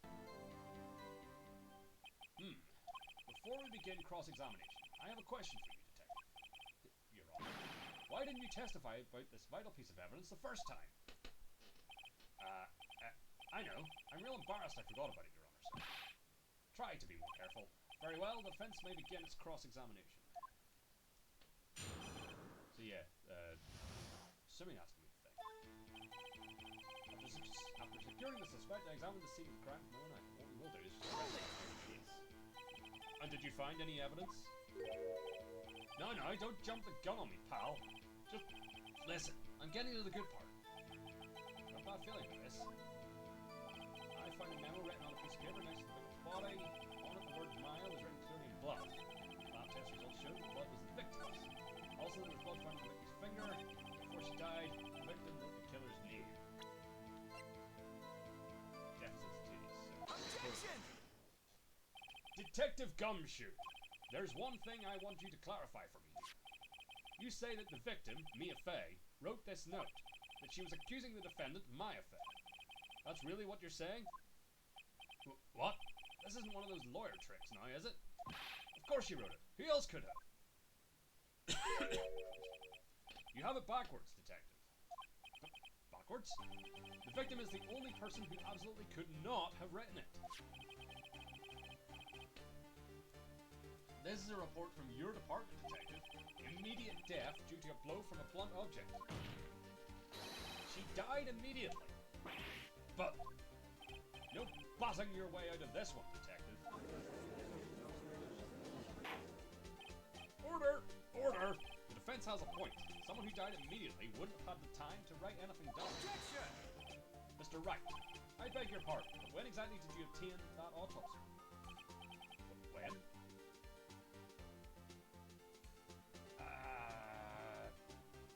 Day after? It's the day after the murder. The prosecution's point being... That autopsy report is outdated, Your Honor. What? A second autopsy was performed yesterday, at my request. Death was almost immediate due to a blow from a blunt object. But there is a possibility the victim lived for several minutes after the blow. I received these results this morning. No way!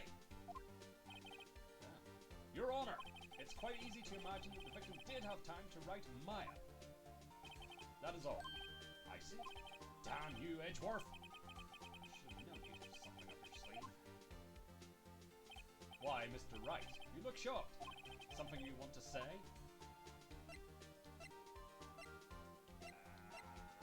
You're a sham, Edgeworth. Mr. Edgeworth, I've heard there's nothing you won't do to get your verdict. What reason could you possibly have had to request a second autopsy report? Mr. Wright, the defense will refrain from personal attacks on the prosecution. No matter, Your Honor. Mr. Wright, say what you will. The evidence in this report is undeniable. Your Honor, I submit this report to the court. Understood. The court accepts the evidence. Autopsy report updated in the court record.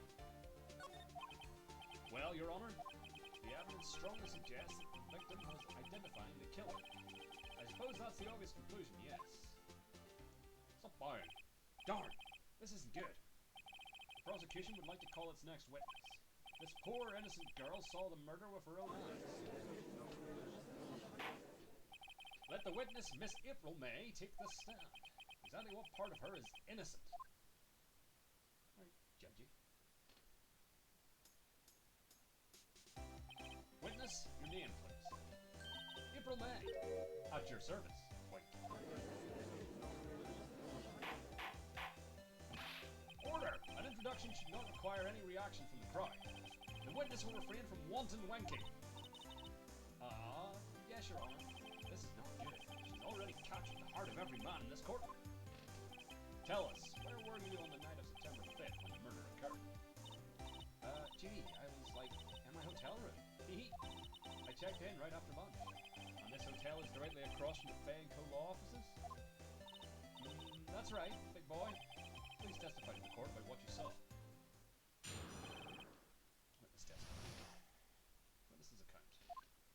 It was like 9 o'clock at night. I looked out the window, you know. And then, I saw a woman with long hair being attacked. The one attacking her was the mousy girl sitting in the defense chair. Then the woman, dodged to one side and ran away.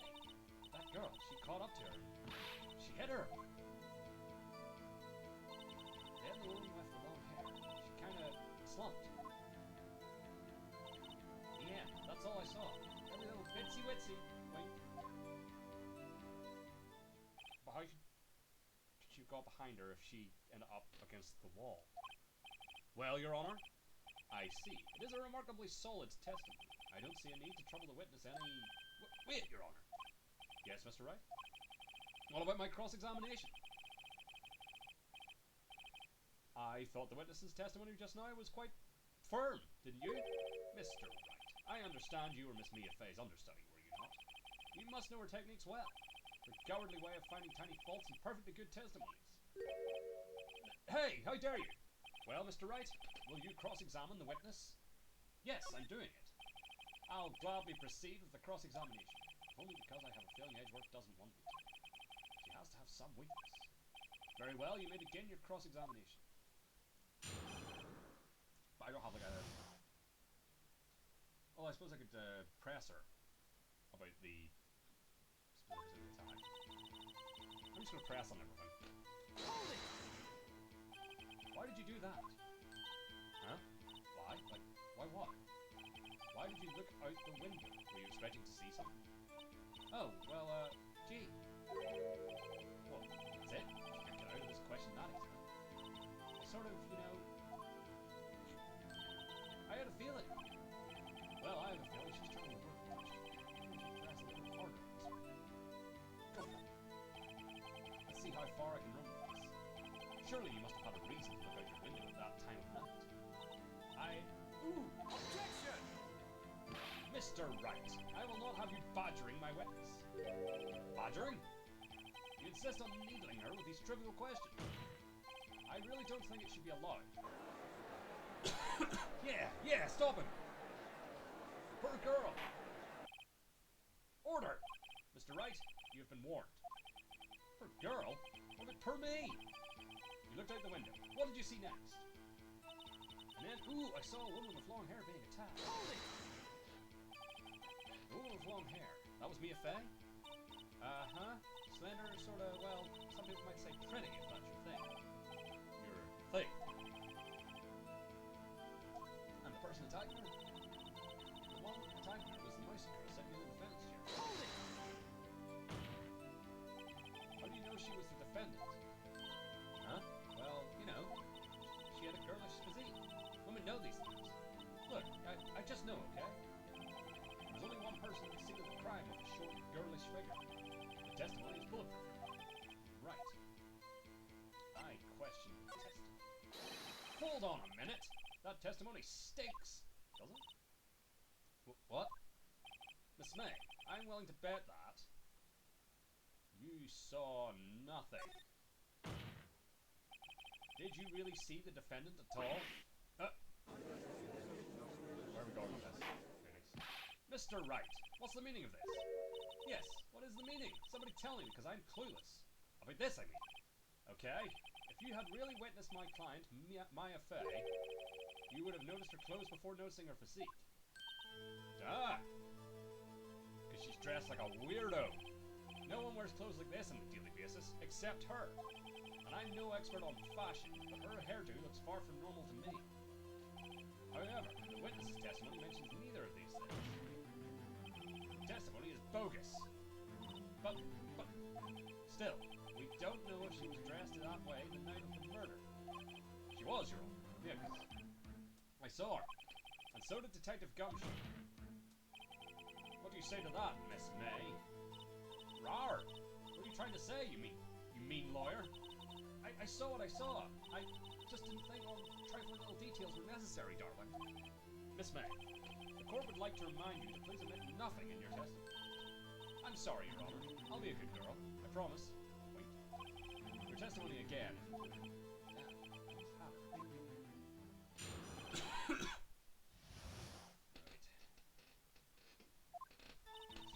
I did see everything. I did!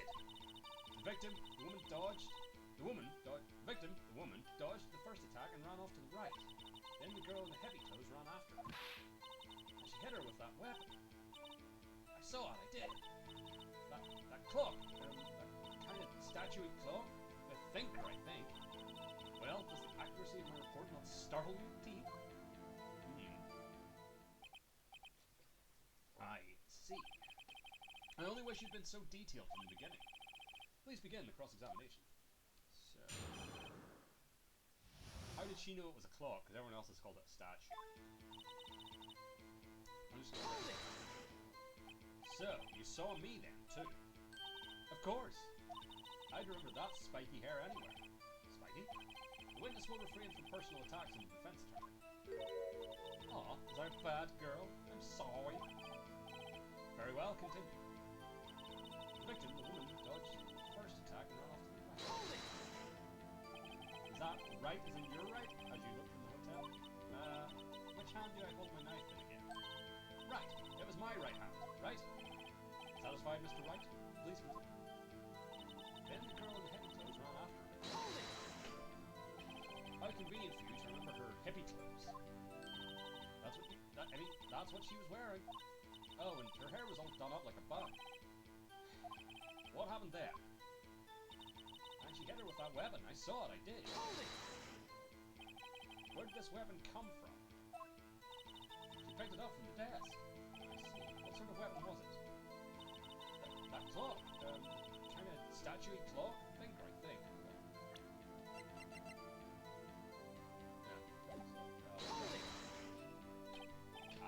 Clock? Didn't this come up in another testimony recently? But, well, don't look so sour, Mr. Lawyer. You can't win them all. No, but I have a feeling I'm onto something now. Alright, let's try it. Objection! Miss May, what you said just now was quite revealing. Revealing?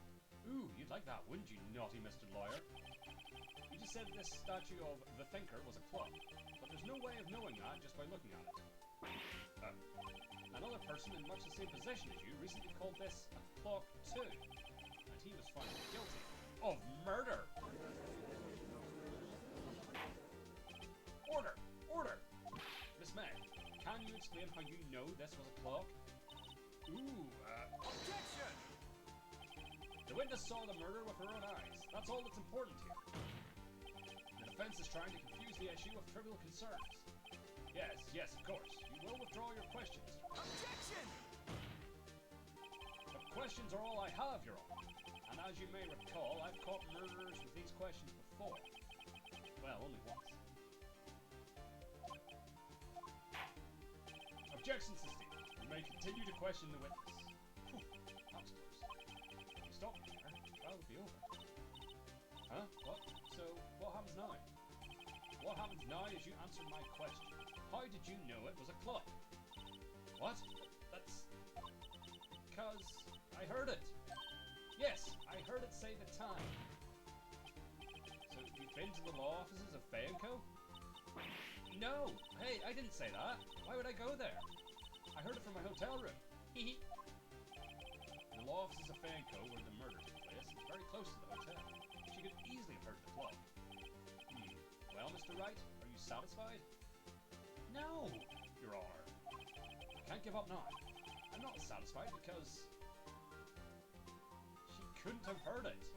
You were at the hotel. There's no way you could have heard a clock go off in the building next door. Objection!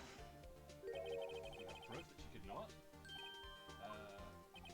Amateurs. Amateurs. Listen to me, Mr. Wright. In the courtroom, proof is everything. Without it, you have nothing. You are nothing. And I would like to propose a test to see if she really could have heard. The prosecution denies your request. What? On what grounds? This is a trivial matter with no direct bearing on the case at hand. Indeed. Objection sustained. Damn. Time to switch directions. Quick! Ready to proceed, Mr. Wright? No, Your Honor. I can't give up now. I'm not satisfied because... I guess I couldn't be wrong. Your Honor, members of the... Oh! Because she took out the bits. Members of the court, it is inconceivable that the clock in question rang. It's empty. The clock is missing its clockwork.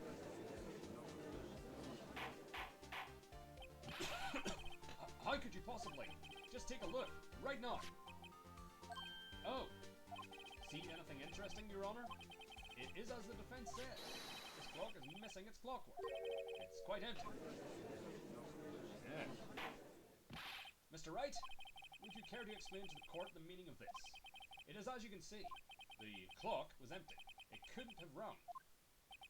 Therefore, this witness is a big, fat liar.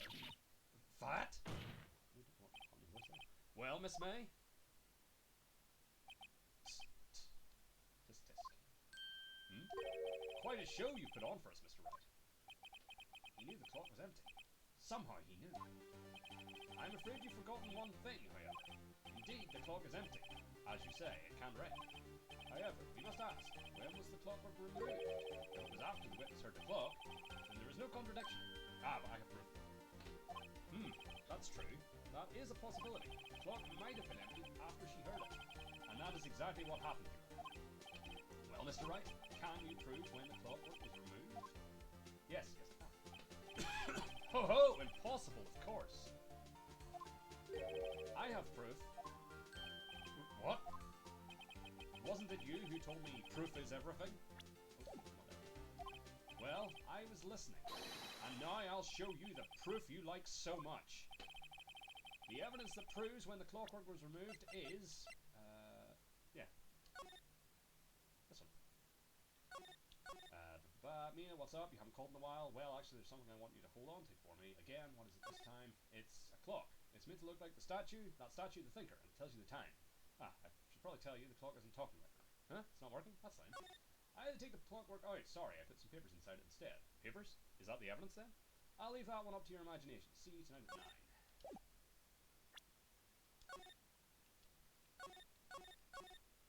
Is it not this? Oh, present. Take a look at this. That's a very cute cell phone. Woohoo! You have a girly phone. Wait, this isn't my phone. Listen. This is the defendant's cell phone, and it contains a recording. A recording of a conversation she had with the victim on the day of the murder. Order! Order! The defendant's cell phone. This wasn't brought to my attention. Perhaps Detective Gumshoe overlooked it. Good detective better remember he's up for evaluations. I gotta say, I'm starting to feel bad for Big Bill. Let's hear the conversation. Beep. So you just want me to hold on to the thinker for you then? If you could. Ah, I should probably tell you, the clock isn't talking right now. Huh? It's not working? That's lame. I had to take the clockwork out, sorry.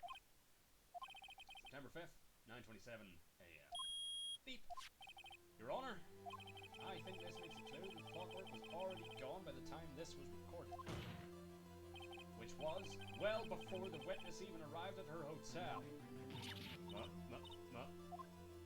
Well, Miss May, would you care to explain this to the court? Just how did you know that weapon was a clock? Well, isn't it obvious? I saw that clock before. What store was that again? Yeah, got you. I go to so many. Oops, I forgot. Wink. So the witness had seen it before. That would make sense. Does the defense have any objections, Mr. Wright?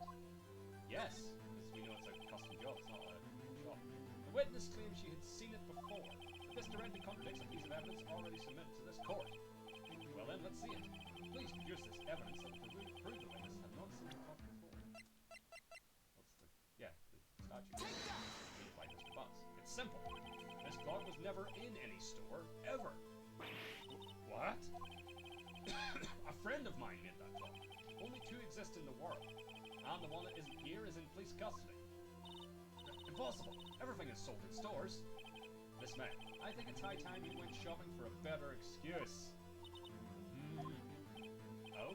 Excuses not on sale today? Ooh. Oh, ho ho. What's happening here? Oh, goodness. What's it to you, porcupine head? That stupid clock doesn't matter, okay? She did it, and she should die for it. Die! Good God. I'm good about this. Whoa, let's not get ahead of ourselves. This is a court of law, and the witness will remain calm.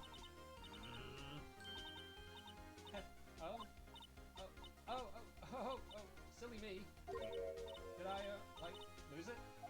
I guess I did. Wait. Scary. Miss May, let me ask. Tell me, did you know the weapon was a clock? Oh dear. Does the defense have an opinion on this behavior? Okay, this is it. Yes, Your Honor. Allow me to explain how I see the truth of the matter. Miss April May, you knew the weapon was a clock because you had heard about it. The witness had never held the clock in her hand. However, she had heard that it was a clock. She heard? That is correct, Your Honor. There is no other way she could have known the thinker was a clock. And I can show you the proof.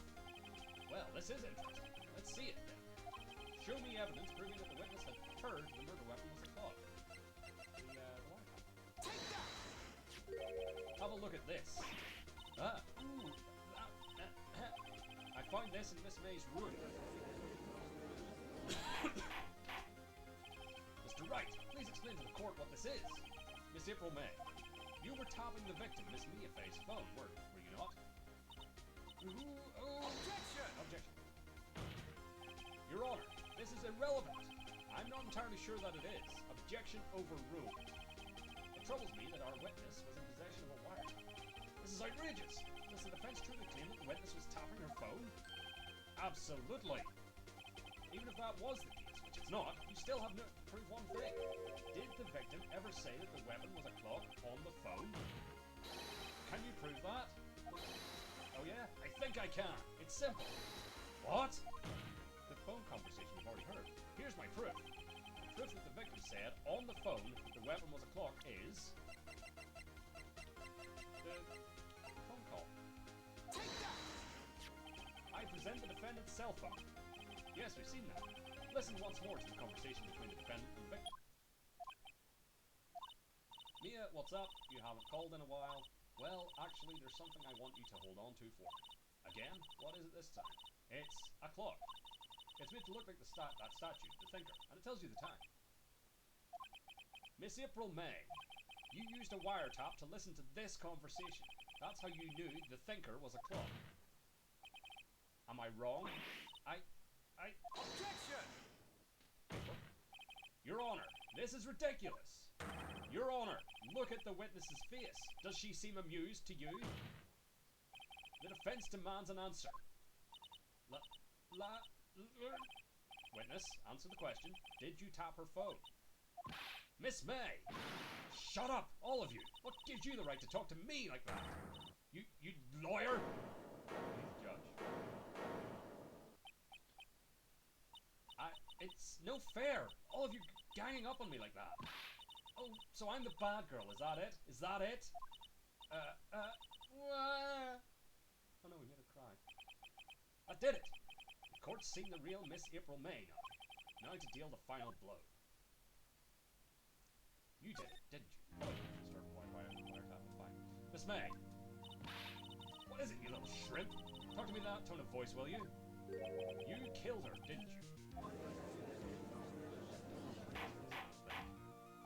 Order! There will be order! What? How can you possibly say that? Are you mad? All I did was a little wiretap. Oops. So you admit you tapped her phone? Ah, clever, I clever. But wait! I didn't do anything bad like murder. I'm a good girl. Really? Can you prove it? No way. No way can she prove it. You think you're so smart, Mr. Lawyer? But I can prove it. And I will. Can't be serious. No way. Wait, I say. Wait! Oh, and I assure you, I'm serious, Mr. Lawyer. Okay, so the killing happened around 9 o'clock at night. Why, that's just when I was getting room service from that sweet bellboy. Room service? Iced coffee, I believe it was. Iced coffee? You know, like normal coffee, but cold? If you don't drink it quick, the ice melts and then you have regular cold coffee. Iced coffee. Think I'm making this up? Ask the bellboy. Quink. Ergo, the witness was not on the scene at the time of the murder. Well, I wasn't trying to prove she was a murderer, but it's fine. So where does that leave us? It is my great displeasure to inform you that the witness appears to have been tapping the victim's telephone. However, that is a separate crime with no bearing on the current case whatsoever. Her testimony stands. She saw the defendant, Maya Faye, commit murder. No, they're going to let her just walk away? There's no way I can win this unless I tie Miss May to the murder somehow. Well, does the defense have anything to say? Well, come on, think of something. Call the bellboy. The defense would like to call the hotel bellboy as a witness. There's something suspicious here, and I'm going to get to the bottom of it. I think there's something quite low enough already. Objection! I object to calling the bellboy. Why? What's your reason? Because I hold that the wiretapping had nothing to do with the killing. However, if you agree to one condition, I'll consent to calling this witness. Condition: if Miss April May's alibi is not called into question after you examine the bellboy, then you will recognise that Miss April May was not the killer, thus she is innocent. And thereby you must also accept the verdict of guilty for Miss Maya Fair. That is my condition. What? I better find something suspicious in that bellboy's testimony. Otherwise, Maya will be declared guilty on the spot. What should I do? Accept the condition. Alright, I've got nothing to lose, except for, well, everything. Understood! I accept your condition. Fool. You fell right into my trap. Uh-oh. Wait. Very well. The court calls the hotel bellboy to the stand. Luckily he was here, I guess? I believe we're ready for the witness to testify. He certainly does look like a bellboy. He sure does, and he's brought coffee for everyone. Yes, sir. I received your summons in the middle of work, sir. I'm happy to be of service. That tea set looks rather heavy, so without further ado, the witness may begin his testimony. Very good, sir. Miss May's room service. I am the head bellboy at the fine Gidwater Hotel, in business for 4 generations. I believe I received a call after 8 in the evening from our guest, Miss May. She asked for a nice coffee and brought to her at 9 o'clock, on the dot, sir. I brought it to her at precisely the requested time, of course, and I delivered the iced coffee to our guest, Miss May herself.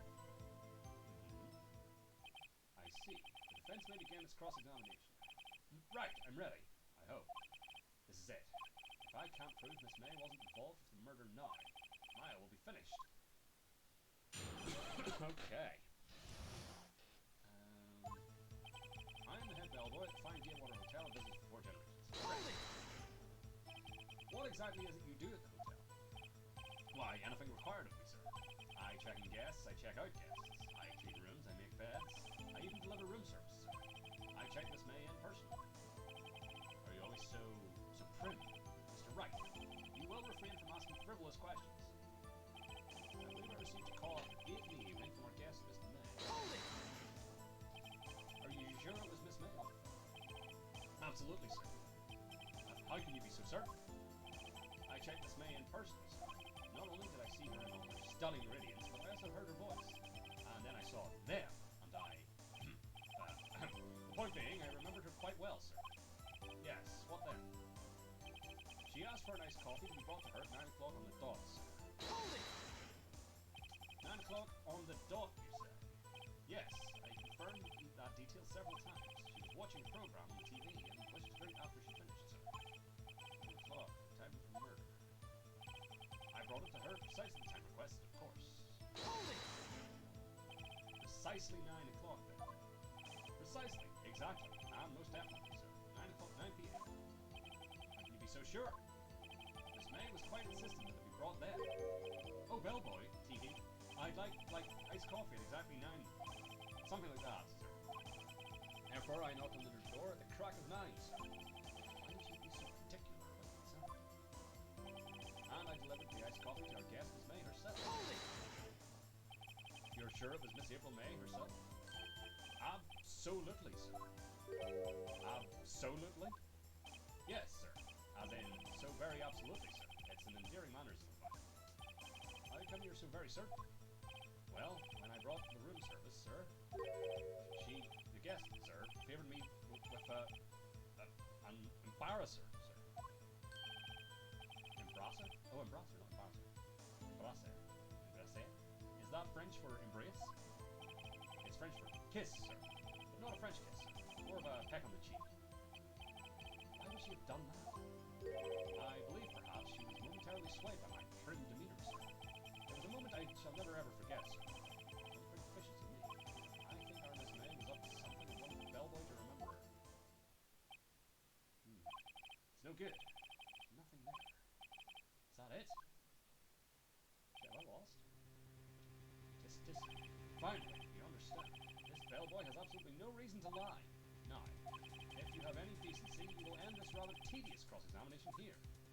It was a bit tedious. The witness may leave the stand. I can't let this happen, can I? Protest! Wait! Please wait! Yes? Does the defense have something to add? One last question. Let me ask one last question. Objection! Your Honour, I must object. This charade of justice has gone on long enough. No, Mr. Edgeworth. All right, Mr. Wright. I'll give you one more question, that's all. Okay, this is really it. This is my last chance. What did I ask him about?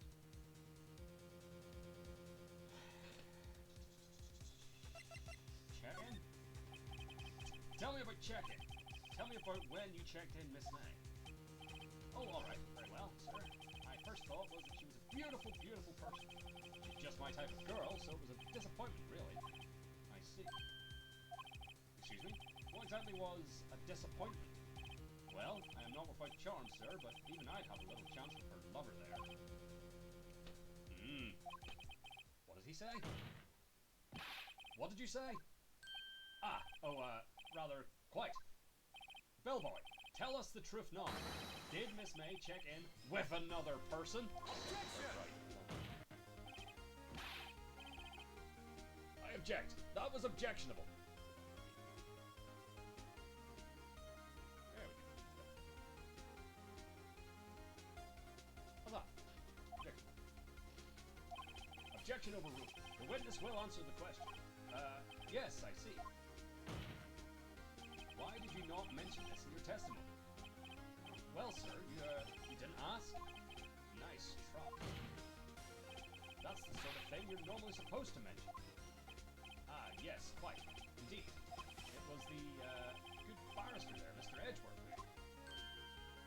he asked me not to mention it if I wasn't specifically asked, sir. Oof. You fool! I thought it was going to be that Mr. Edgeworth was with her. What? I've done it! I've won! Have I? Miss April May checked into a twin room with a man, correct? Yes, sir. Then, when you brought them room service, you didn't see that man in the room? That's right, sir. Your Honour, we have just learned of another person involved who may have been the murderer. In light of this new fact, I hold that it's impossible to judge the defendant. Wouldn't you agree, Mr. Edgeworth? And who, Mr. Wright? Who is this other person? Simple. It was the man with Miss May. The man who checked in with Miss May. Your Honour, as has been previously revealed, Miss April May was tapping the victim's phone, yet Miss May herself has an alibi at the time of the murder. However, that does not clear the man that was with her. The bellboy saw no one else in the room at the time of the murder. My, what a convenient little setup, but it's too late. Too late? I suppose you'd like it if it was too late, wouldn't you? After all, it was you who hid the presence of the other man from this court. Ooh. Upstart. Amateur. These accusations are ludicrous. Enough! The court acknowledges the defense's argument. I expect the prosecution and defense to look into this matter fully. Am I understood? Yes. Yes, Your Honour. That is all today for the trial of Maya Fey. Court is adjourned. Gavel.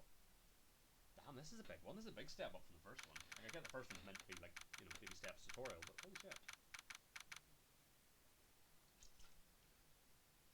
Damn, we're doing some lawyering.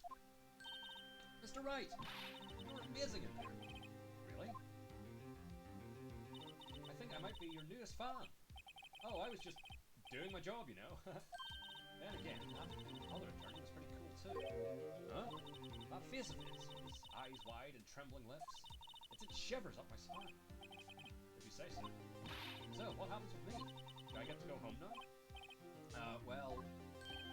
No, I don't think so. Not yet. Oh, I see. Well, I got a great lead in today's trial. A lead? That man with Miss May, he's the king. Oh, I get it. What happened to Miss May after that, anyway? I heard they arrested her. I guess she's learning her charms won't work everywhere. She's probably at the detention center. I may have to go down there later. Anyway, this case is far from closed. Yes, sir! I'm going to find out more about this man. You think he was the one who... Maybe so.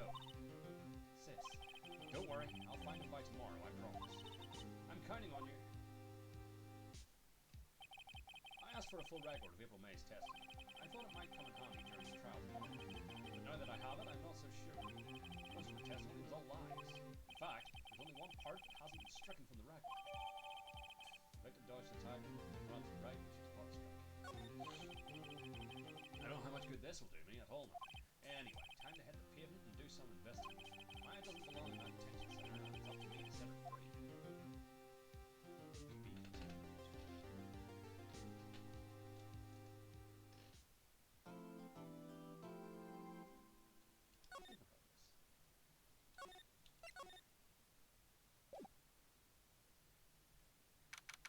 September 7th, 3:11 p.m. Detention Center. Visitors room.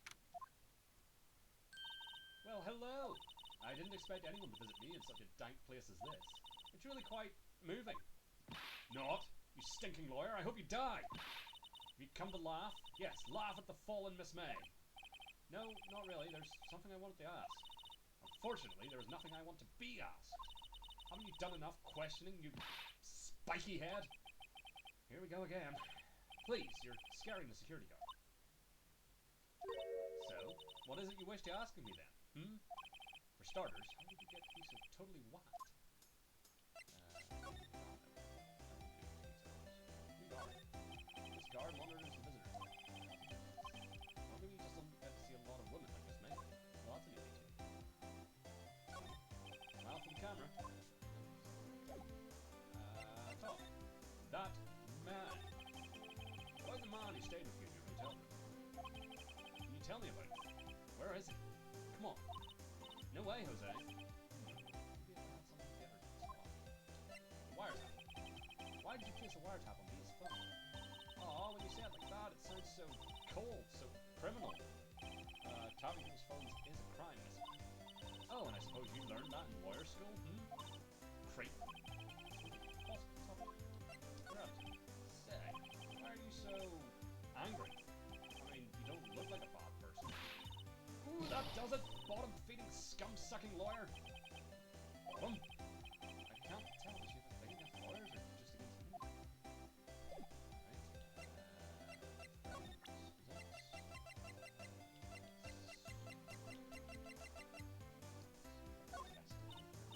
Hey, guess what? Actually, I really hate your guts. So get lost, because, well, I'm not cooperating. Thanks. I noticed.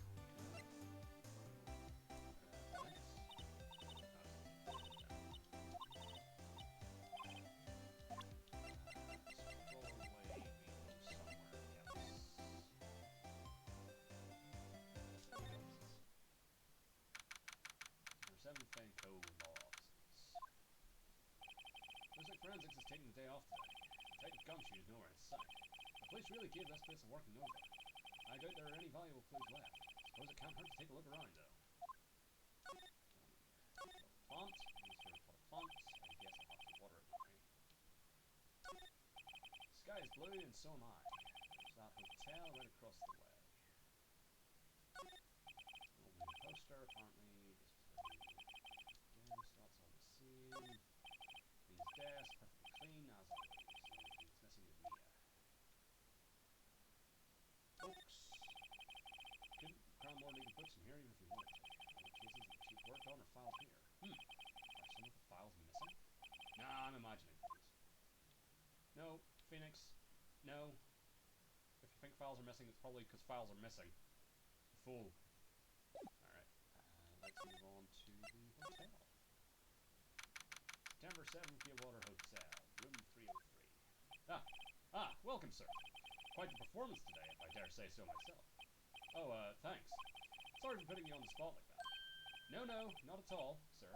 Your efforts today can only help the Clearwater's rep, as they say. Huh? Rep?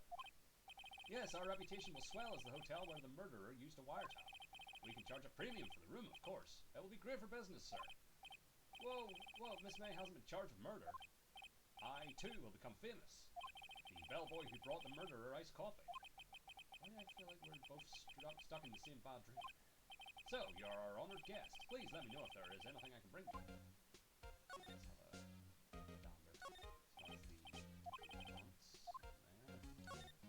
Huh? There's still a screwdriver stuck in that drawer. Ah, please leave that as it is, sir. That's the drawer of terror, hiding place of the murderer's wiretap. It's set to become one of the most popular attractions here. This guy's serious. I don't believe it. Bottle and 2 glasses rest on the table. Why haven't you cleaned these up?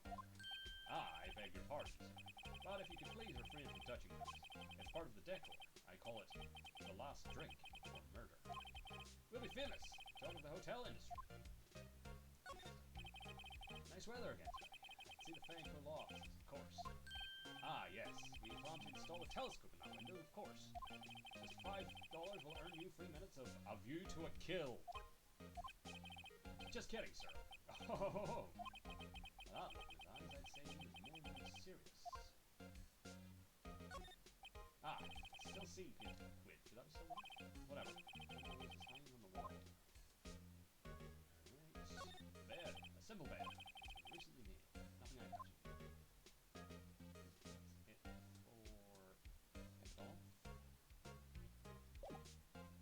Let's talk to you. Miss May. About Miss May. Oh, her, sir. Not to boast, but I knew the moment I saw her. She'd do it, I said. Do what? I'm starting to think the most suspicious person here is this guy. The man with May. Yeah, that's where I would start. I wanted to ask you about the man who was with Miss May. Ah, yes. He struck me as a real lady killer, pardon the expression. I knew from the moment I saw him, sir. He and I are of the same ilk. We both carry the scent of danger. There we are in total agreement, Mr. Psycho Bellboy. If you had a photo of that man, I'm quite sure I could identify him. Photo? Hotel. Could you tell me about this hotel? Absolutely. And on that subject, I have an excellent idea, sir. Currently, this hotel is known as the Gatewater. I propose that we add a subtitle. A subtitle? The Gatewater Hotel. Murder Manor. Well, what do you think? Sounds great. Whatever floats your tea, set. Alright. There.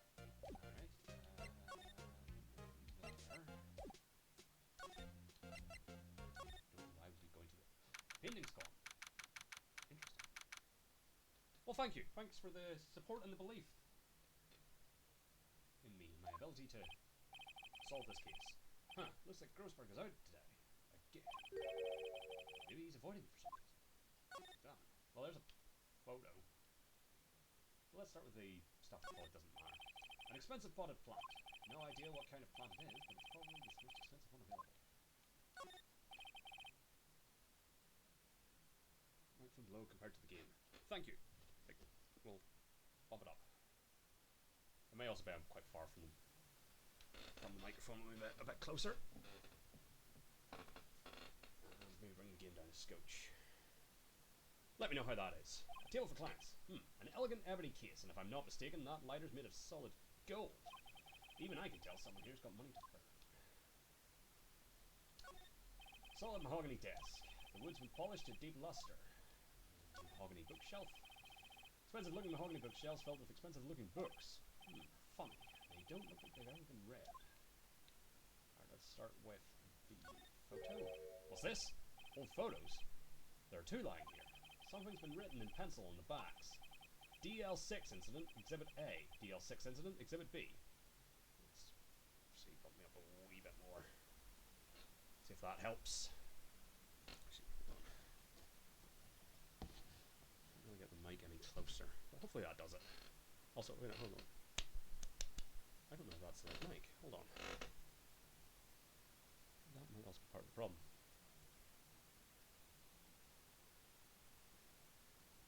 No, it's not yet.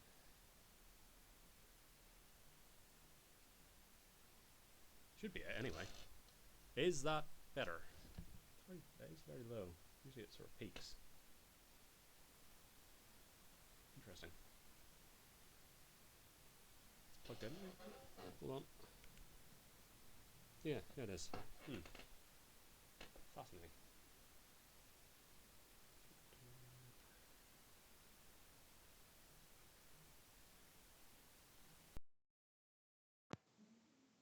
Is that bit? Oh, yeah, that's definitely the right one. That's the wrong thing set. That's why. Yeah, that's it. Okay. That explains that. Wrong microphone set. So, sorry if you had like headphones on or everything. That was probably very loud for you. And we bet it again. That seems to be better now. So yeah, DL6 is Exhibit B. Let's take a look at these. Exhibit A. I'm sure I've seen this person somewhere. I'll borrow this photo. I'm sure no one will miss just one little photo. And it might be a valuable clue. I'll take it for now. I'm going to bet that is Mia and Maya's mother. A photo lies in the desk. Maybe I should switch it with the one I took. Photos, because that's technically going to be our killer. It's the killer. We're going to take that to the hotel man, and he's going to be like, oh yeah, that's the guy. But now the big obvious thing. Wait a second. Wasn't there a giant painting hanging on that wall? Yeah, it was a painting of fishermen, I guess. Wasn't it? It wasn't a very memorable painting anyhow. Alright, so here's what we're going to do. We're going to go to the hotel, show you the photo. Don't know why I couldn't take both photos, but that's okay. Take a look at this photo. That's him, detective. I'm the lawyer. Oh, I know that. I just wanted to say detective once. You know how it is. No, I don't. Without a doubt, that is the man who checked in with Miss April May. How about I write an affidavit swearing that it's him? An affidavit? This guy is way too excited about this. I haven't read it. It's fine. Well, sure, why not? Yes! I've always wanted to write an affidavit, sir. From henceforth, I will be known as the bellboy who swore the affidavit. Just hurry up and write it. Describes the man who stayed with Miss May at the hotel on the night of the murder. Not even Miss May can play dumb to this. Okay. So now we go to the detective. Thunder? You again? Can you take a hint and stay gone? Hey, the only reason I'm back here is because you won't talk to me. Oh, so it's my fault now? You don't just have spiky hair, you also have a spiky heart. That does it. When this case is done, I'm shaving my head. Done. So we do the affidavit, or we'll show the photo, and then it's like, I don't know who that is, we can give it, I suppose. Have a look at this. Look, I've said several times, I'm not telling you... Where did you... Aha! A reaction. This is him, isn't it?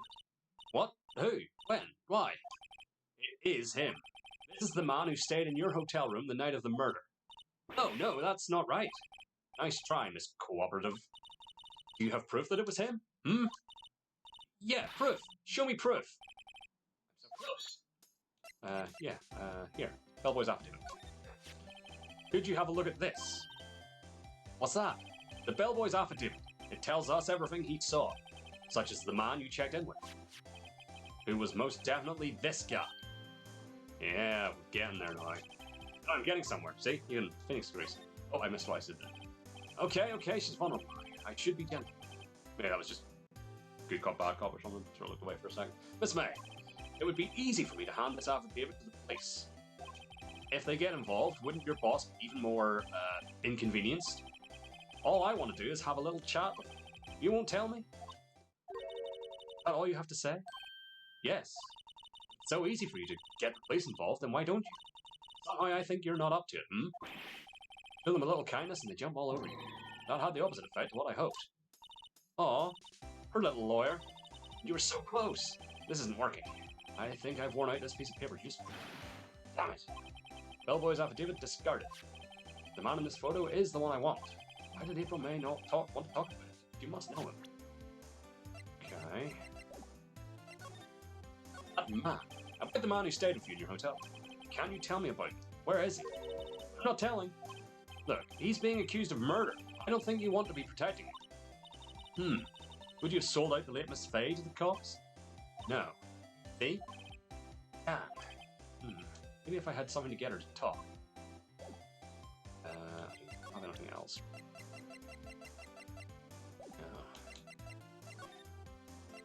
can get the other photo. Oh, he's back. Ah, that old familiar clearing of the throat. Aha, you again. Hello, Mr. Grossberg. Well, well. You were quite the thing, my boy. Excuse me? The trial! He was there. Reminded me of myself when I was a youth. I guess something got passed down through me. It brings back memories, it does. Ah, the days of my youth. Like the scent of fresh lemon, you see. I apologize. It was all a bit too much for me, my boy. Seeing you today, I appreciate the reminiscing, but I'd much rather you give me some information. Today's trial. So you came to see the trial? Yes, I did. Something was bothering me all last night, you see. I couldn't get a wink of sleep.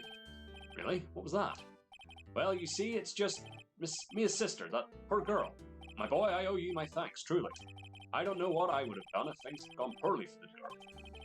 If you were that worried about it, why didn't you offer to defend her? Your refusal. I asked before, but why did you refuse a request for defense? I think I have a right to know. Right, Mr. Wright. No, I'm sorry. It's just, I need more time to think about it. He does seem troubled about something. Maybe I can find something that will inspire him to talk. That painting. The other day, I'm sure there was a big, pretentious-looking painting on that wall. Pretentious-looking? Well, you know the one I mean. Anyway, where did it go? Ah, yes, well, I got rid of it. I'm quite tired of the thing, really. I sold it, you see. Yes, that's right. Sold it? I'm not sure I buy that. Wasn't that painting rather important to you, sir? Did something happen? I don't see how it's any of your business. Please, speak no more of that accursed painting.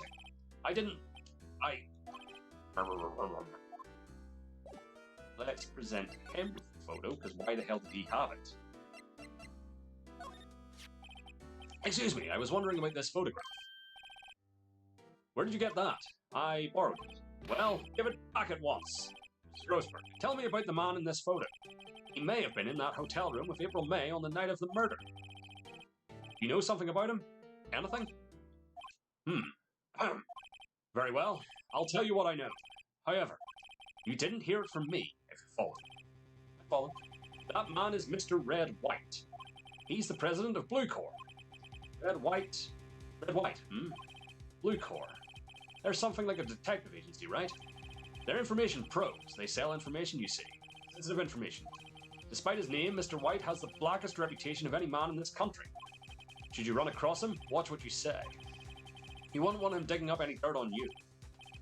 Selling information. Sounds like blackmail. Can you tell me where Blue Corps is located? I suppose. Okay, so that gives me the location. Mr. Red White, at last. Finally, a lead on this guy. Even if April May couldn't have done it, he could have. Time to take action. Photograph returned to Mr. Grossberg. Now, I must ask you to leave. I need to think about things alone. But first. Oh no, he took the other photo. Fuck.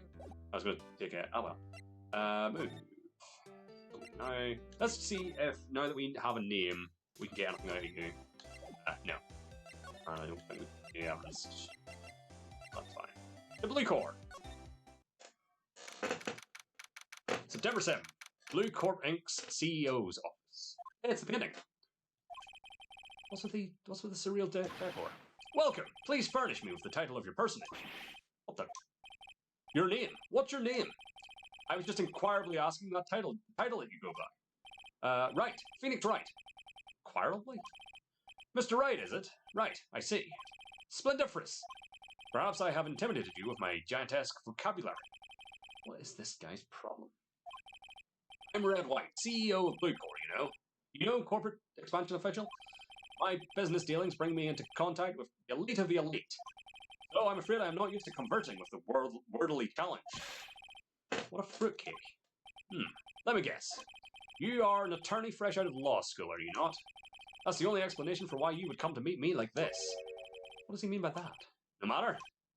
So, what business does a mighty lawyer have with a man such as myself? Yipes, this guy's arrogance meter is off the scale. Alright, well, first of all, I'm going to peruse your office. Statue of a man holding up the world. The Blue Corps sign certainly stands out enough. The model for the man is, of course, Mr. White. Truly a work of art, but probably too beauticious for YouTube. correct. I think it's a little too beauticious for just about anyone to appreciate. An impressive lineup of trophies. Judges Special Runner-Up, Best Participation. Judges Cooperation Award, Special Good Try Prize. The words judges and special kind of stand out. Haven't I seen this somewhere? Is this a replica? Ridiculosity. I have no interest in anything but originals. That right there is a bona fide original, worth 5 million for sure. Alright. Ridiculous naked man desk. Guessing this is supposed to be a desk. My, this is quite the thing. It is modeled on my own body, see? Well, does it sleep round sure not inspire you? Window. This is the top floor of a 20-story building. The view is quite presidential.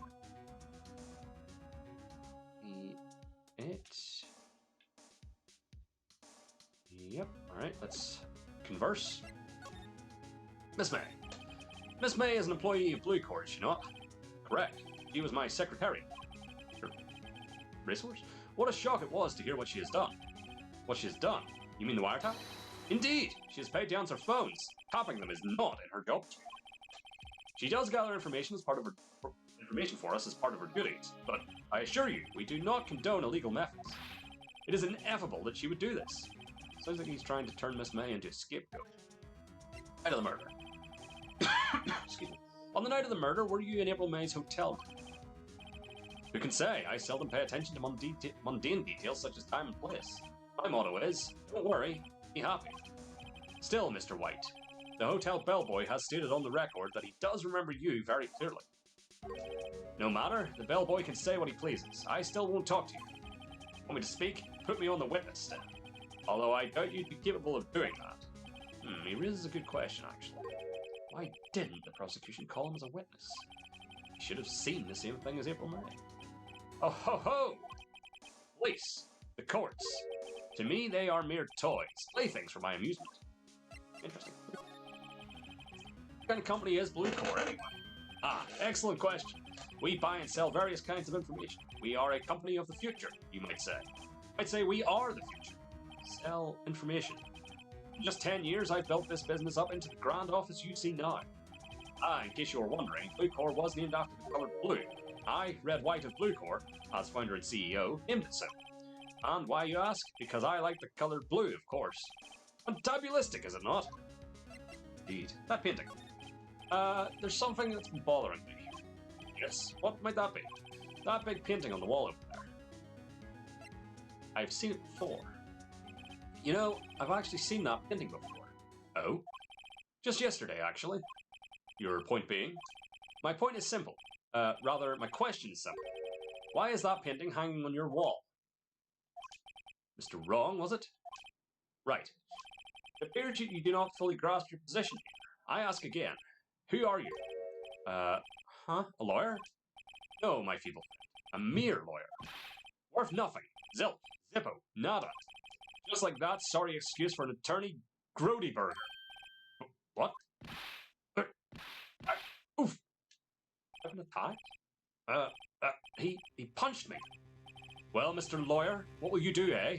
Charge me with assault? Charge away, I welcome it, for it is you who will be found guilty. What? Heed my exposition. The police, the courts, they all do my bidding. So you say. But I wonder, is that kind of control really possible?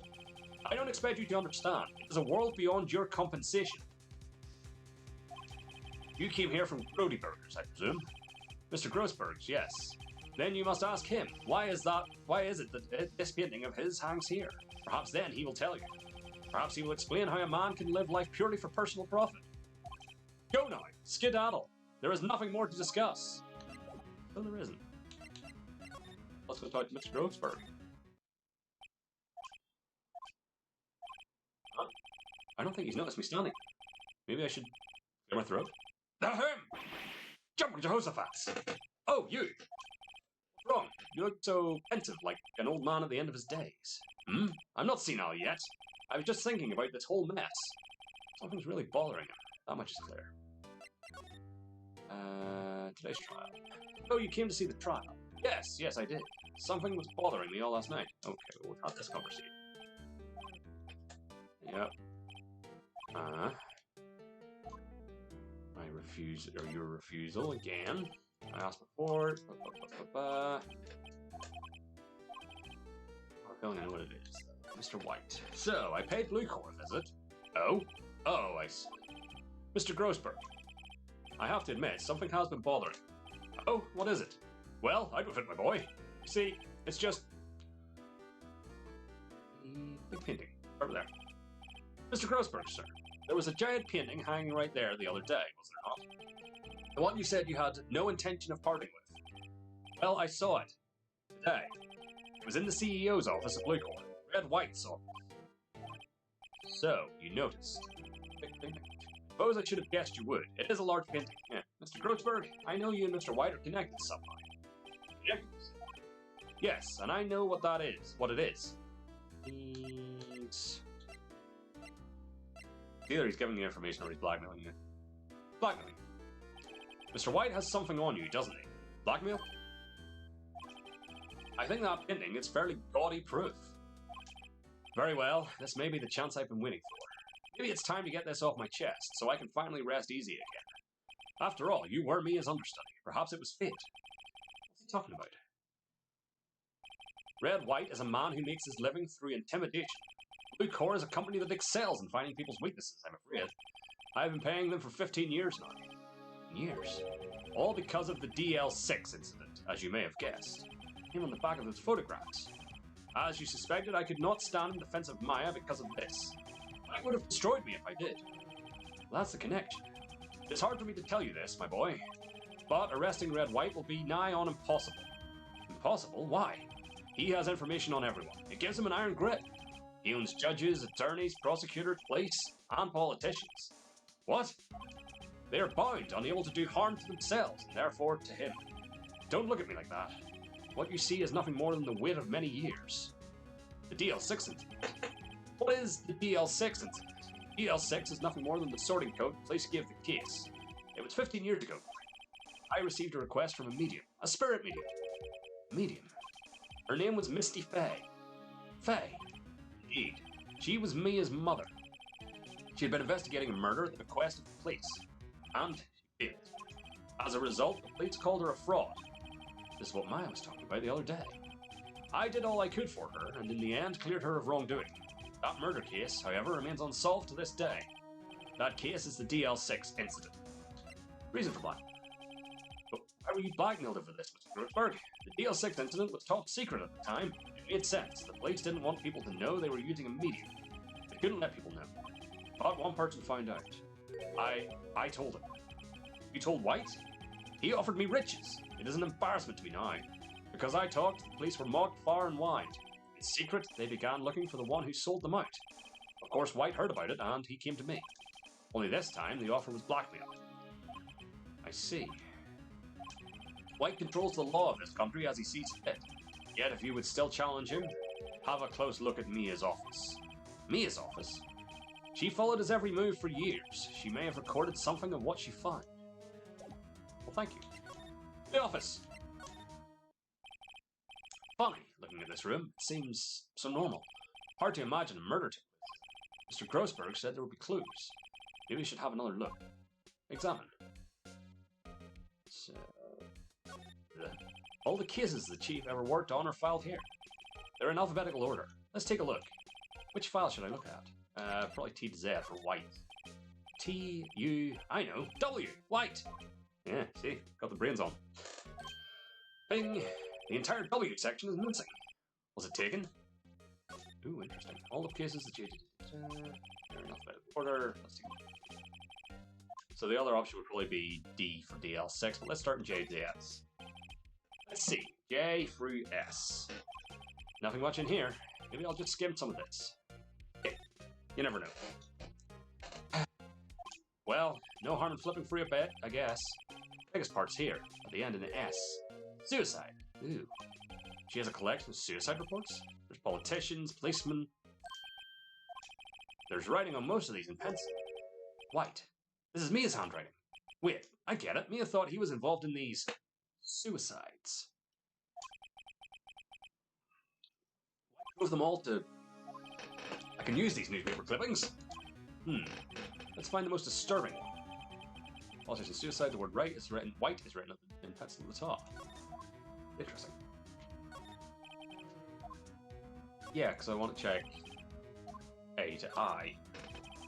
Let's see if there's a record in this file that catches my eye. A, B, F, Misty Faye. That's Mia and Maya's mother. Should I take a look? Read it. I've tarnished the Faye name, leaving only these words, my mother vanished. I was determined to find the ones who had made my mother blame herself in this. Using the power that runs in my family, I held an audience with the dead. Finally, the names of two men surfaced. One was Marvin Grossberg, a lawyer who sold my mother's information for riches. The other was the man who sold that information to the press. This parasite makes his fortune on threats and coercion. His name is... The record stops there. So Mia knew Grossberg, but not White. Alright, let's talk to Grossberg. Okay, no. Present, maybe the newspaper clipping. I found this in Mia's files. So she was investigating Red White, as I expected. Well, if you wanted to challenge him, he'd present this in court. Not a bad idea. Right, nothing more out of you. Apparently, Miss May is in question. I doubt they'll let me talk to her today. Okay. Back to Bluecore. Well, aren't you persistent? Sorry, but there's something I have to ask you. Mr. Lawyer, I really hate having to repeat myself, but it seems the message has not yet penetrated your thick skull. Stop bothering me. If you try my patience further, I fear a nasty accident may occur. Do I make myself clear? Aren't. I'll just out of curiosity. This is the only clue that Mia left me. I'd better make this one count. Mr. White, see this? It's an article describing the suicide of a politician. He was embezzling secret government funds. Then, one day, word got leaked to the press. The very next day, he took his own life. And this concerns me high. I find this article in Mia's office. It's Mia. She had a file filled with articles like this. Every one of them was labeled with a single word. Mr. White, I know what you did to this politician. Blackmail. You were blackmailing him. Blackmail? Not just him, either. You were threatening and coercing hundreds of others. You were involved in all of the suicide cases that Mia investigated. This company is built on blackmail. I'm right, aren't I? What a bizarre accusation. Mr. Raw. What is it that you should be doing now? Investigating me? No, I think not. You should be searching for the one who killed Miss Mia. Secretary's office, hello? Mr. Wrong will be leaving now. Yes, sir. I'll send someone right away. Wait a second. Mr. White. You're wrong. Oh, no. You're wrong, Mr. White. Excuse me? What I should be doing now is going after you. Just what are you insinuating? Mia was onto you. She was keeping tabs. For this reason, you had April May tapping her phone. Then, Mia was murdered, and all the documents about you mysteriously disappeared. So the culprit would be... Even a child could work it out, Mr. White. You did it. Hey, Secretary's office. We won't be needing an escort for Mr. Wrong. Instead, please connect me to the public prosecutor. Of course, sir. One moment, please. That you? What are you doing calling me at a time like this? Hello, Chief Prosecutor. I've changed my mind. I want to testify tomorrow. What's this about? The Mia Fey case. I witnessed the murder, you see. And thus, as a very important witness, I would like to testify. What? Why not? I thought you said you didn't want to go to court. Quietude! I told you I changed my mind, didn't I? Oh, and one other thing. Send the police over here right away. The man is standing right in front of me. He looks dazed, but could be violent. What? What man? Are you even listening? The executioner! The hatchet man! The liquidator! The killer man! What? Wait, this isn't another one of those... Chief Prosecutor. I do not believe you are in a position to freely offer your opinions to me, correct? I'm telling you to send the police now! Did I not tell you, Mr. Wrong? You are a mere lawyer, as was Miss Mia. How dare you? I'll point the finger at you and you will be tried as Miss Mia's killer. The case is as good as settled. No lawyer of any worth will defend you. I have friends in the local lawyers association, you see. You'll be given a lawyer so stupendously inept that they make even you look competent. I... Bint. Detective Gumshoe reporting, sir. Ah, Butts! Harry Butts! Right, actually, Phoenix Wright. And my friend's name is Larry. Oh, right, sorry, pal. Butts was that murderer, right? No, he was innocent. Detective Gumshoe, I present to you the man who killed Miss Mia Fey. What? Take this despicable human being into custody. Farewell, Mr. Wrong. Oh, damn. I'm gonna have to defend myself. That'll be fun. September 8th, 3:37 p.m., detention center. Visitor's room.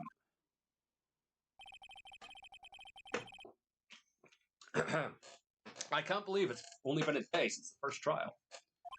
My trial begins tomorrow. White's going to set a trap for me, and the prosecution will be in on it, of course. Edgeworth included. An attorney was assigned to me by the state yesterday. I refused. I had an idea. Right! Mr. Wright!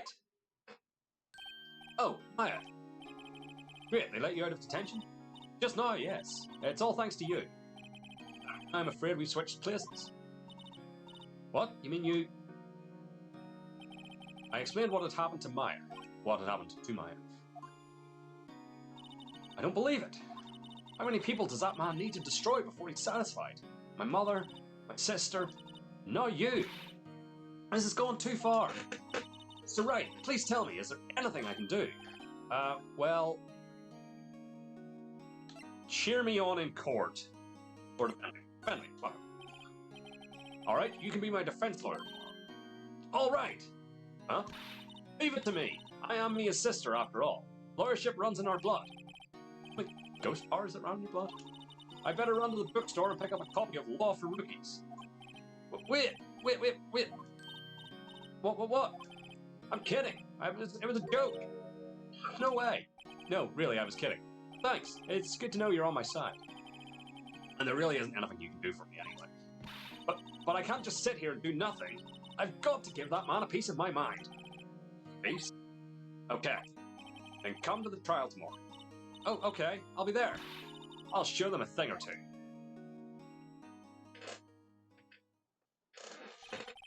Times may change, yet with crime, it's the same old story. In fact, it's gotten worse. Lengthy court proceedings are no longer realistic.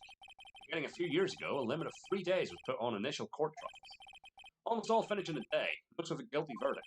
I never thought I would end up in the defendant's chair myself for this case. The true culprit appearing as the star witness. This is it. Tomorrow, it's me or him. Damn. High stakes. High stakes indeed. Promise. At the very least, we've got to get to the end of this case. Call it an afternoon. September 9th, 9:52 a.m. District Court, Defendant Lobby Number 1. Well, I guess this is it. Yeah. One way or another, this case gets decided today. Ah! Phoenix, look! Edgeworth. Prosecutor. Edgeworth. I received a call from the Chief Prosecutor's office yesterday. I was told that whatever Mr. White says today, it will be the absolute truth. No matter how you try to attack his testimony, if I raise an objection, I have it on good faith that the judge will listen to me. What? Does White have the judge in his pocket too? He did mention that. So you're saying I'm going to be guilty. End of story? I will do anything to get my verdict, Mr. Wright. Anything. Why? Why? How can you torment an innocent person like this? Innocent? How can we know that? The guilty will always lie to avoid being found out. There's no way to tell who is guilty and who is innocent. All that I can hope to do is get every defendant declared guilty. So I make that my policy. Edgeworth. Changed. Phoenix? You know him? Don't expect any special treatment, Phoenix Wright. Ooh, backstory. Phoenix. Well, court will be starting soon. What? But wait! Your defense attorney isn't even here yet. Or not. I'll be defending myself. What? Okay, let's do this. Damn. September 9th, 10 a.m. District Court, courtroom number 1. Court is now in session for the trial of Mr. Phoenix Wright. The prosecution is ready, Your Honor. The defense is ready, Your Honor. Mr. Wright, are you sure you're up to doing this? Yes, Your Honor, I will be defending myself. Understood. Very well, Mr. Edgeworth. Your opening statement, please. As the details of the event are already quite clear to the court, today we will hear the testimony of a witness to the defendant's crime. C. The prosecution may call its witness. That went far too smoothly. Why didn't the judge ask Edgeworth why his witness didn't testify before? It's like he already knows why. If anyone's going to raise an objection about this, I suppose it's me. Raise an objection. Mr. Edgeworth, you owe an explanation to the court. Why didn't this witness testify in the trial against Miss Maya Fey? I'm ever so sorry. Mr. White is a busy man, and besides, at the time I thought that Miss May's opinion was all that would be needed. Again, my sincerest apologies to the court. Excellent, Mr. Edgeworth. I appreciate your demeanor. Damn him. Great, he gets to show off and I get nowhere. I would like to call Mr. Red White to the stand.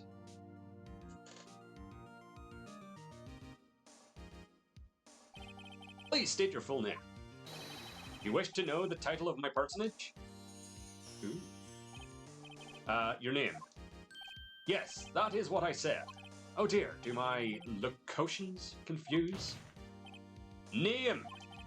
These two are great together. My name is Red White, but my friends call me Blanco Nino.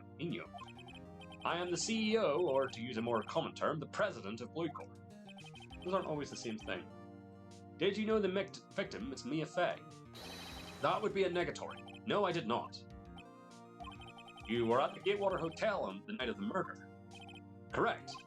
And you witnessed the murder from there. Why tell you that? Why tell you what you already know? Very well, Mr. White, you may begin your testimony. I can't rip this guy's testimony apart. I'm done for. I always feel like it's the end of the world and I'm the last man standing. Ho, ho, ho! I hope you've made your peace with God, Mr. Lawyer. Let him have it, Phoenix. Oh, I will. I will. Let's see. It was about 9 o'clock, I believe. I was quietly crucifying, or that's reading through, some papers by the window. Then I heard a bedlam coming from outside. Surprised, I turned to look at the building across the way. Then I saw him, a spiky-haired man attacking a woman with long hair. Needless to say, that man was none other than you, Mr. Lawyer.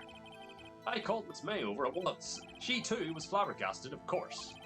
Victim, she ran away. You gave chase. Again, she ended up that way. Finally, there was a terrible impaction. Then it was all over. If things occurred as you testify, then I'm afraid the defendant is guilty. Very well, defendant. Mr. Wright, your cross-examination. Yes, Your Honor. Alright, well, just press him on everything, first of all. Let's see, it was 9 o'clock, I believe. Right. How do you know what time it was? Because I'm always absolutely perfect, you know. No, you're not getting away with that. You're so mistrusting, Mr. Lawyer. So, what was the proper term for secretary again? Anyway, Miss May ordered room service for 9 o'clock. It happened soon after the room service arrived. That's what I said too. I feel like that's not going to help us. I'm going to hold back. I don't see anything to gain by attacking on this point any further. Okay, what were you doing at the time? I was quietly crucifying, that's reading to you, some people by the window. By window, you mean the one directly across from the bank, Law. That is the only window, you see. And there you were reading papers? Correct.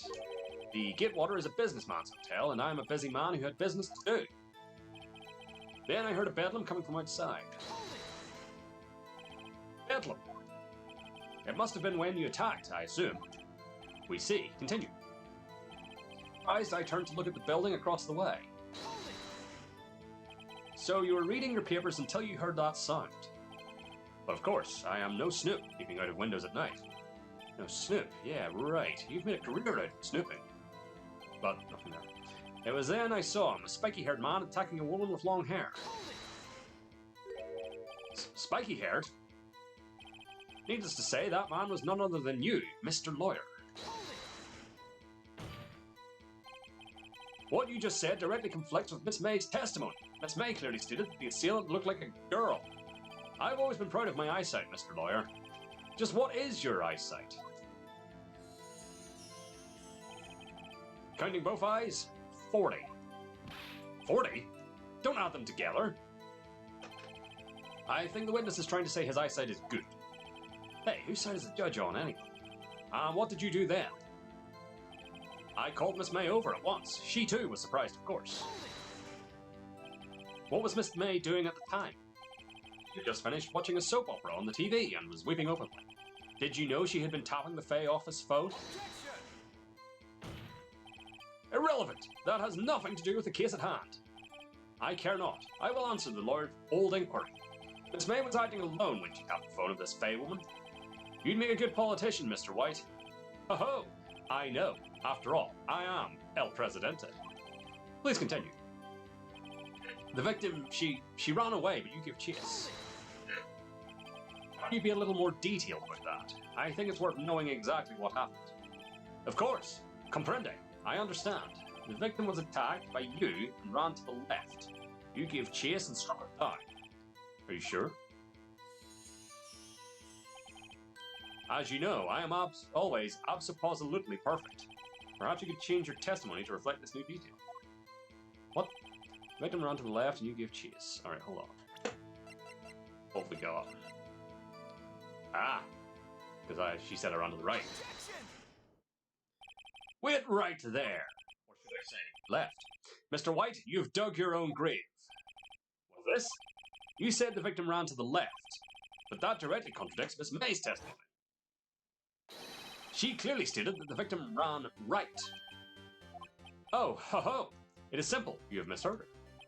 I think not. Look at the floor plans. Killer was here, and the victim here. If the victim ran to the left, as you claim she did, she would have been running directly away from the door. She would have been running into a dead end. Don't you find that odd? Ah, we've got you now, fucko. Very strange. I did see her run to the left. I did. Phoenix, look at his face. I don't think he's lying about this. Because he was the killer, it was like his left, because he was standing in front of her. Maybe he really did see the victim run left. Did witness the killing? Wait a second. Mr. Wright? Yes, Your Honor. Miss May says right and Mr. White says left. Can you explain this contradiction to the court? Both are right. Both witnesses are telling the truth. Once. Ha! I doubt it. Rather, that does not clear up the contradiction. There is one scenario that would explain their conflicting accounts. What? Obviously, the witness was not viewing the crime from the hotel. Oh my god, I figured that one out before I came up in the game.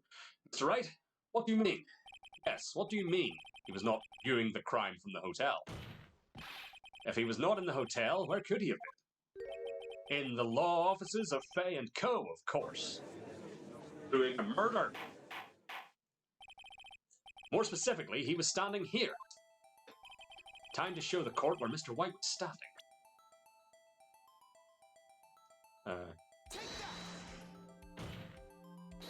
This is where he was. Look, when the victim ran for the door, if he was watching from this point, to him it would appear that she ran to the left. Please, this is no time for jokes and ill taste. That is where the killer was standing. Point. Order! I will have order! Anyone disturbing the order of this courtroom will be held in contempt. Mr. Wright, what are you suggesting? Rapscallion! Objecting to the The postulations of the defense are a distortion of the truth, Your Honor. Indeed, they do seem a bit far-fetched. Ho-ho-ho! You provide us with so much entertainment, Mr. Lawyer. Why, he's laughing. The clarity of the moment made me remember something. It appears I have been unclear, and for this I apologize.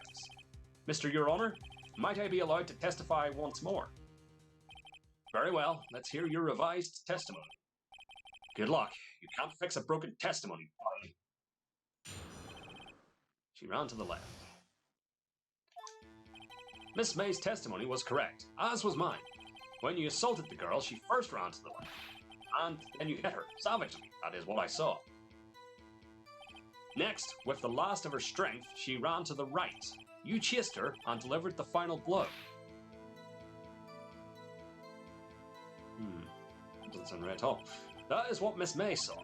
You see, you hit her twice. Don't you remember, Mr. Lawyer? That does seem to make sense. Will you be cross-examining the witness's testimony? You bet I will. I mean, yes, Your Honor. Does the autopsy say she was hit once?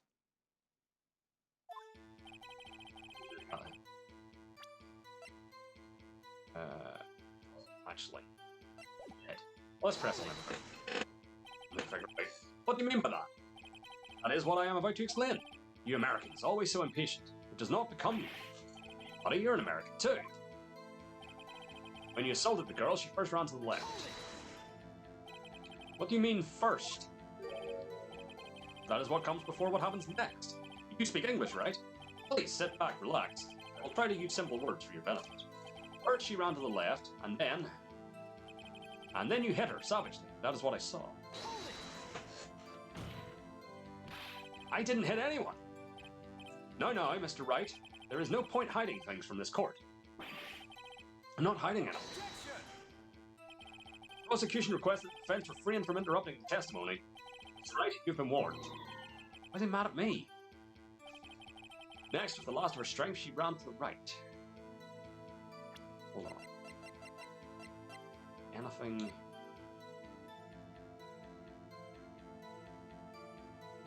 Well, that says dodged. Doesn't say she was hit. I think I need to go back one.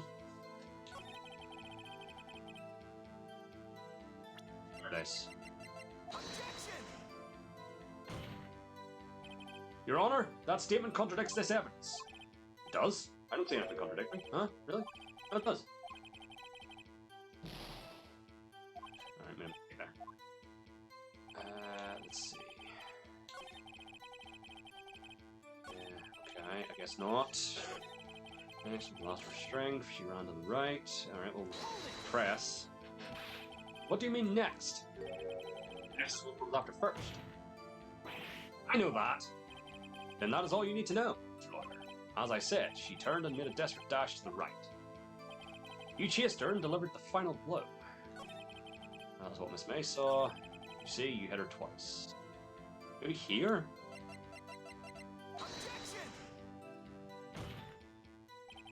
Your Honor, statement contradicts the evidence. Okay, I guess not. First thing says, she dodged the first attack. Alright, where did I stop pressing?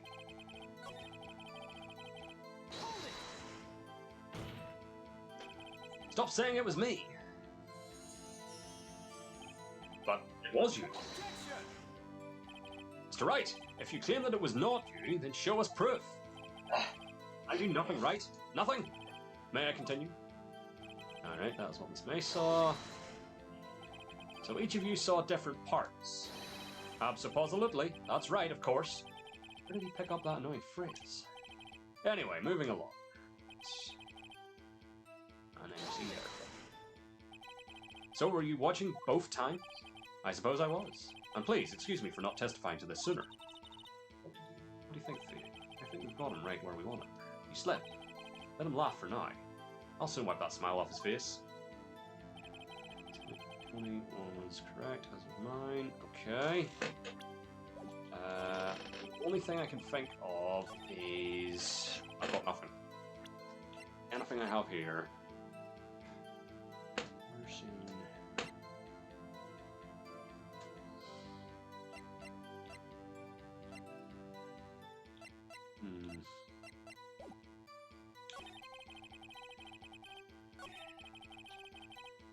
Again, maybe it's here. Did I try here? I know I've already presented this like twice, but third thing says dodge an attack. He's saying hit twice.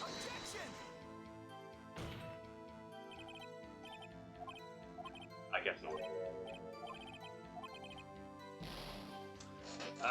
What am I missing there?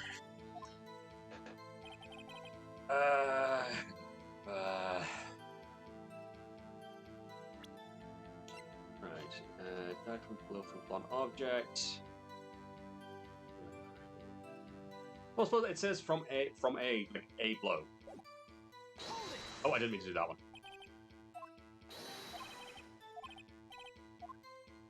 So where's the hit twice? There we go. Sent. Mr. White, the victim died from a single blow. What do you have to say to that? Now's my chance to hit him where it counts. Mr. White, wasn't it you who told this court you were absolutely perfect? I will refrain from using this phrase from now on. Your Honor, if you could ask the witness for a new testimony. The witness is obviously confused, Your Honor. I would like to request a 10-minute break. Yes, quite. Yes, double object. The witness is confused because he's lying. I emphatically request that there be no break, Your Honor. Yeah, we want justice. Thank you, crowd. Don't let him get away. Very well. If the witness would care to revise his testimony. Crowd's on my side. No slipping out of this now, White. Mr. White? Oh, okay. Fortunately, I lost a good bit of my lawyer health there. A few kinds. Well, see, I looked at the other window when I heard that thing fall. The other window. Then the next moment, I saw Miss Mia run to the left. Then the killer, you, attacked her, but she dodged. And then she turned and ran for the door. Then you did her in with a single blow. Thwap! Thwap indeed. Very well, you may begin the cross-examination. Mr. Your Honor, my stomach, you see, it's hurting. Deal with it. This is almost over. So initially, we'll just press them on everything. The other way. What other window?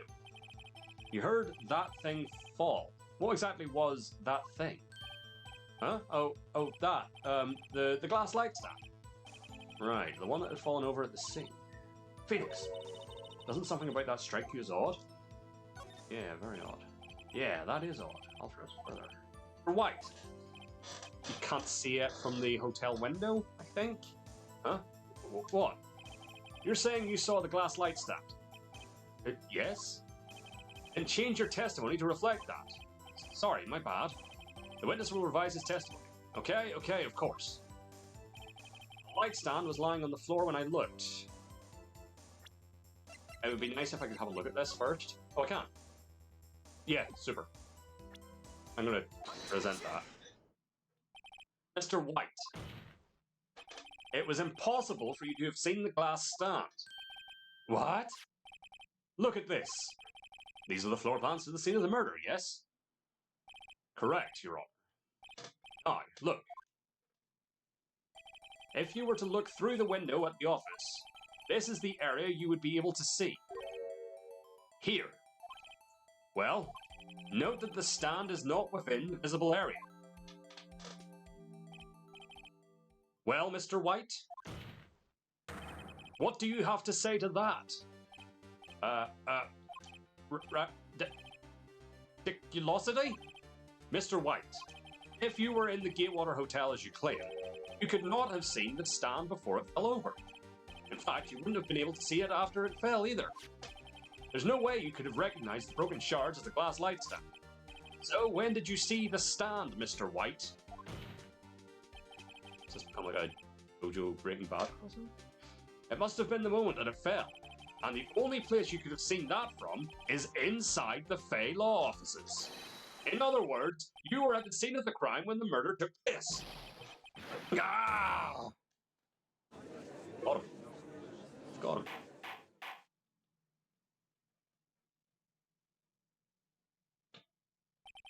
Mr. White. Mr. White? You did it, didn't you? Mr. Your Honor, Miss Mia. Looks like we're about to get our verdict. Hold on, Edgeworth. That's far enough, Phoenix Wright. What? Forgot about Edgeworth. Mr. White. I think the time has come. Shouldn't you confess your crime now, What? I said, you should confess your crime. Ergo, confess that you placed the wiretap. Oh, you sneaky fuck. The what wiretap?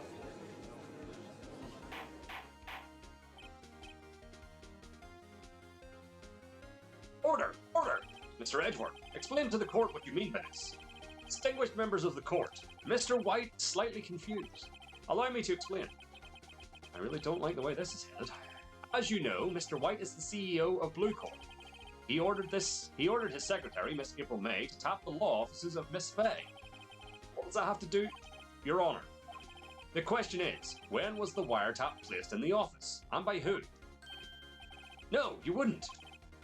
Mr. White, in order to place the wiretap, you entered Miss Fay's office. Am I correct? Correct. You are most correct, Miles. Rick. Yes, in order to place the wiretap, I breached the Fay & Co. law offices. That is when I saw that accursed light stand. Damn. Now I am confused. Please explain to the court what all this means, Mr. Edgeworth. Gladly, Your Honor. Mr. Phoenix Wright has made his position quite clear. He has determined that Mr. White knew the glass stand was in the office. He has shown that there was only one time Mr. White could have seen the stand, at the very moment of the murder. Thus, Mr. Wright would like you to believe that Mr. White was the murderer. I see. However, it is a fact that Mr. White had been to that office well before the murder took place.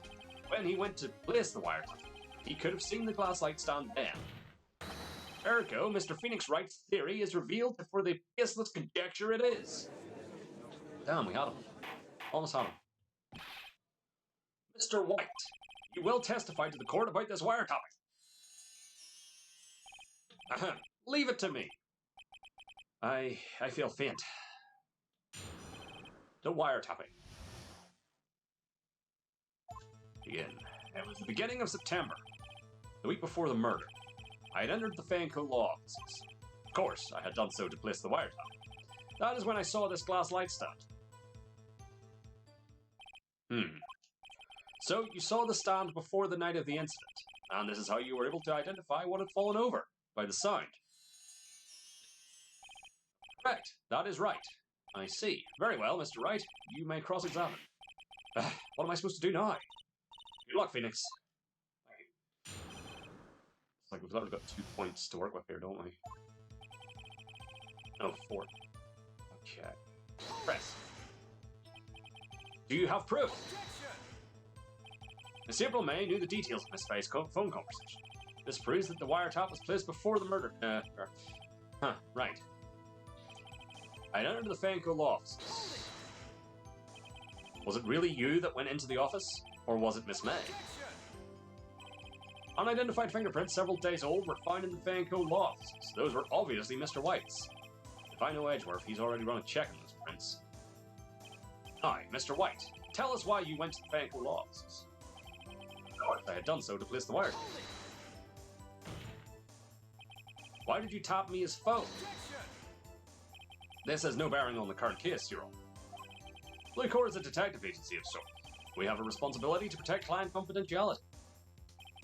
That is when I saw this glass light stand. Did you notice something as innocuous as a light stand? The light stand was made entirely out of glass. It was quite stylish, so I guess it made a lasting impression on me. Such a beauticious thing deserves attention, does it not? That is all. Damn it. There's nothing there for me to press him on. Oh well, maybe he's rattled enough that I can bluff something out of him. Interesting. What have I got?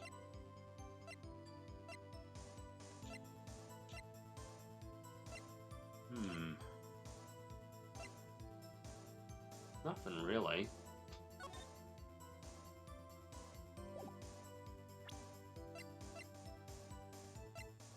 Don't know. Oh, if I press, it's just the same thing again. Yeah.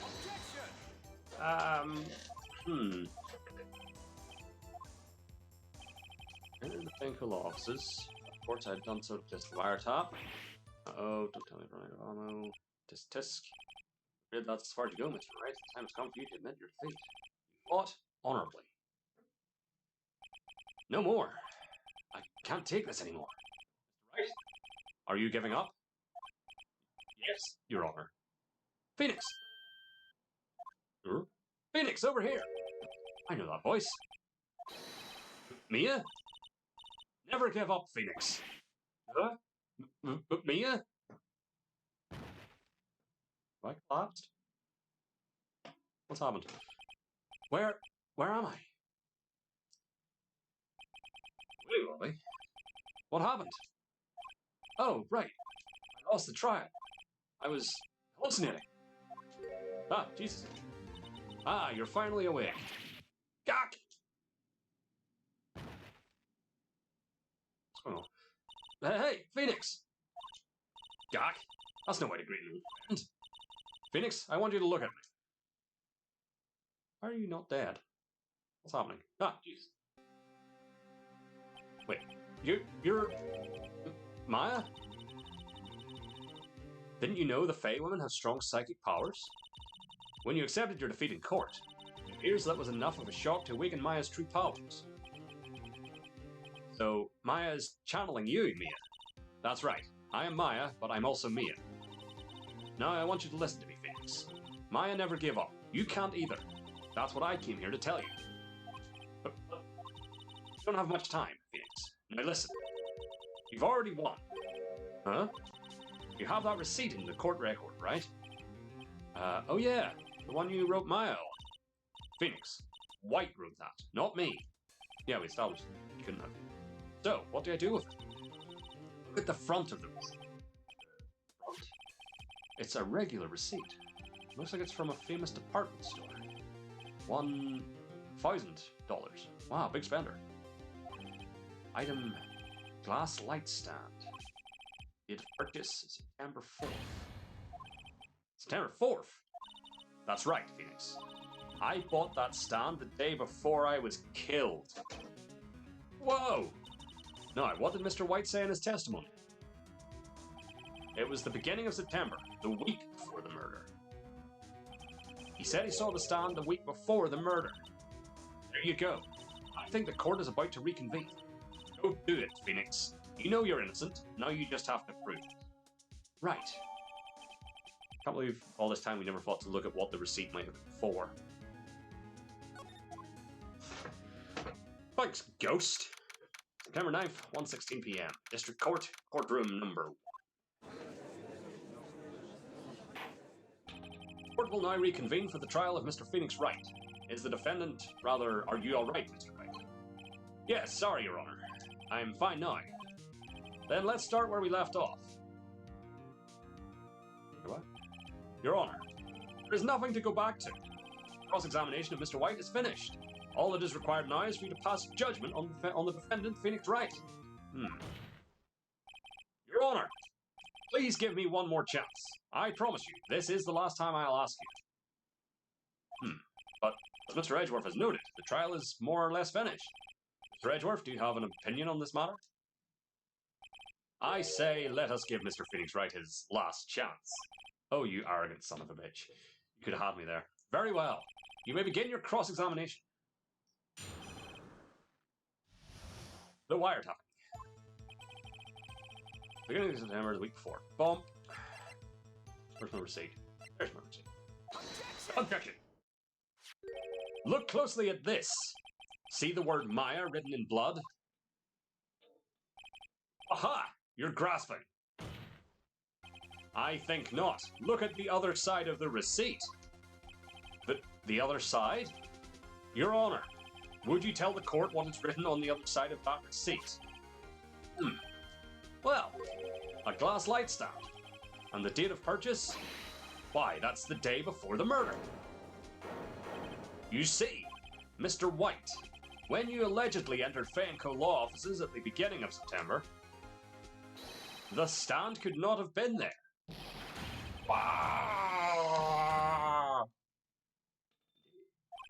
Well, Mr. White, can't get out of this one, can you? No, it's impossible. Uh-oh, he's losing it. Well, Your Honor, I understand there must be quite a bit of pressure on you. But I think you'll agree you can't judge me guilty under these circumstances. Very well. Then, that is all for the trial of... Objection! Oh. What's Edgeworth got to say? Not so fast, Phoenix Wright. Eh? What? No way he can worm his way out of this one. Oh wait, I forgot. Edgeworth. There is a certain thread of logic to the defendant's claims. However, there is no concrete proof that Phoenix Wright is innocent. Ergo, I would like to request one more day before Phoenix Wright is granted his freedom. I need time to make one more inquiry into this matter. Another inquiry? This isn't going to be another one of those updated autopsy reports. This guy just makes up evidence as he pleases. This is bad. Object. Mr. White's guilt is obvious. There is no need to prolong this trial any further. Well, Mr. Edgeworth, if anyone is going to call Mr. White to trial, it would be me, the prosecution. I need a day to ascertain whether these new claims have any basis in factual evidence. Steve. Objection denied. What? The completion of the trial of Mr. Phoenix Wright will be postponed until tomorrow. No, there's no telling what will happen if I can't end this now. Edgeworth is sure to come up with, or just make up, something. And after Mia showed up to help me and all. Mr. Your Honor, may I go home? Of course. Thank you for your time. Witness will stay. Mia? Phoenix. Read this note out loud. Mia, what's this? Memo received. A list of people's names and Mia's home. Your Honor, if I may. You're quite persistent today, Mr. Wright. Well, my freedom's on the line. You bet I am. My life is riding on this one. I have something I would like to read to the court. Mia's memo, a list of people's names and Mia's handwriting. Yeah, take that. The memo Mia had given me was a list of names. Many of them sounded strangely familiar. People in finance, famous celebrities. That's when it happened. Stop! Desist! Halt! Please! Stop! Make him stop! How did you get that list? Mr. White, admit your guilt, right here, right now, or else this list will be released to the press.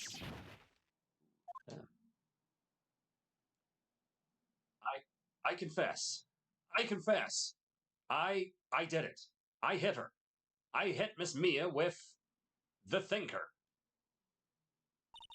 Case closed, Your Honor.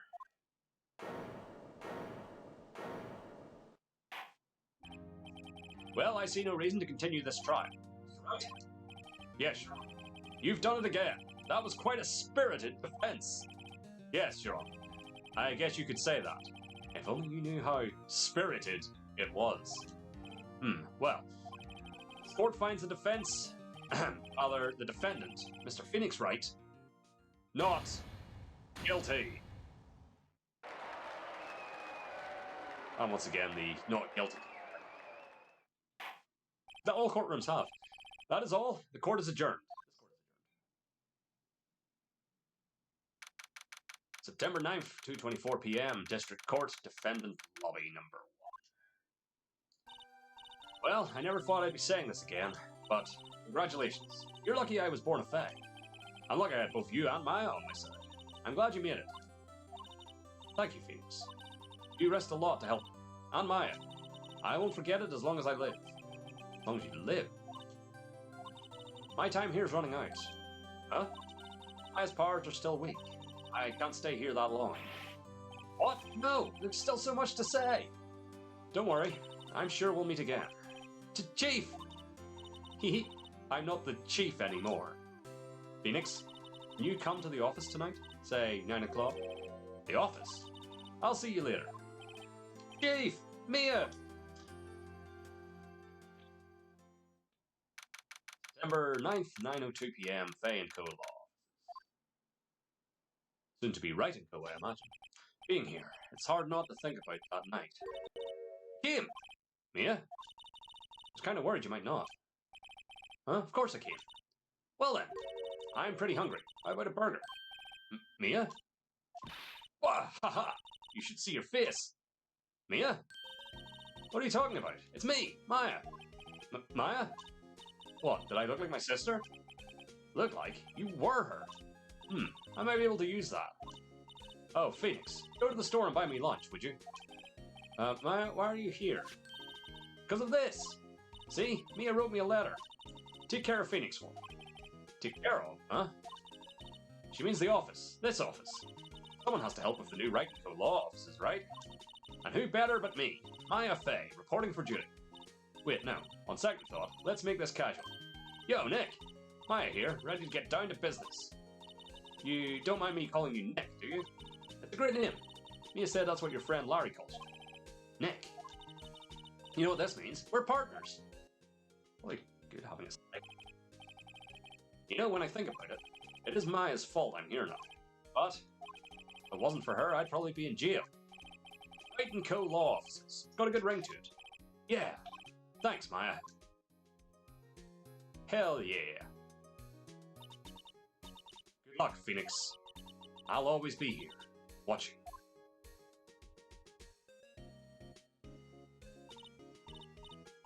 Right, okay, Nick, let's do it. Huh? Do what? Burgers, dummy. Burgers. There's a great burger joint just down the street. Come on, time's a-wasting. Oh, okay, wait up. The end.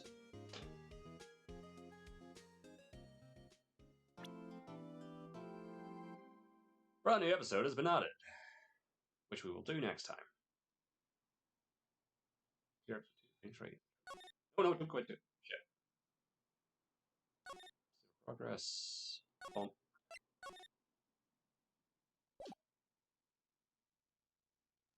No. I need to. I need to not be looking at this. Oh well, we'll get the. Yes, I guess. Oh, fuck. The moon. No, it is you who should gaze upon the moon, for it will be the last moon you ever see. Yeah. See you in hell, evil magistrate.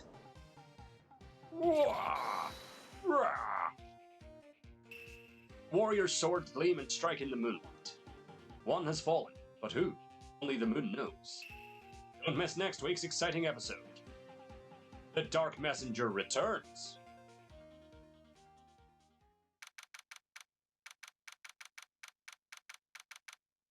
Alright, is there a tile screen? There we go. Yeah, so that's where we'll start. Alright, yeah, so that'll do it for this afternoon. That has been the beginning of Phoenix Wright Ace Attorney Trilogy. Specifically, I guess, the original Phoenix Wright Ace Attorney. And yeah, this is fucking delightful. Love it. Love shit like this. Yeah, so obviously more of this will be coming next week. Before that, though, we have another stream later on this evening. I believe it's WWE 2K25, a bit more Legend Universe. Yes, plan to go a bit longer on that one because we went short last time, so to get us back on the sort of right track bit, scheduling-wise, we'll go a bit longer for it tonight. And then tomorrow, at the very least, we'll get some more, possibly final Pokemon Legends ZA, right at the end of the story. We do have, there was like a Mewtwo thing, got added in an update, so that might come after it as well. I don't have the DLC yet, so that will not be coming for a bit. If we do it on stream, I'm not sure. I might just do that by myself. Unsure. And if we have time tomorrow, I'll also try and get some Outer Worlds 2 in, but no promises there.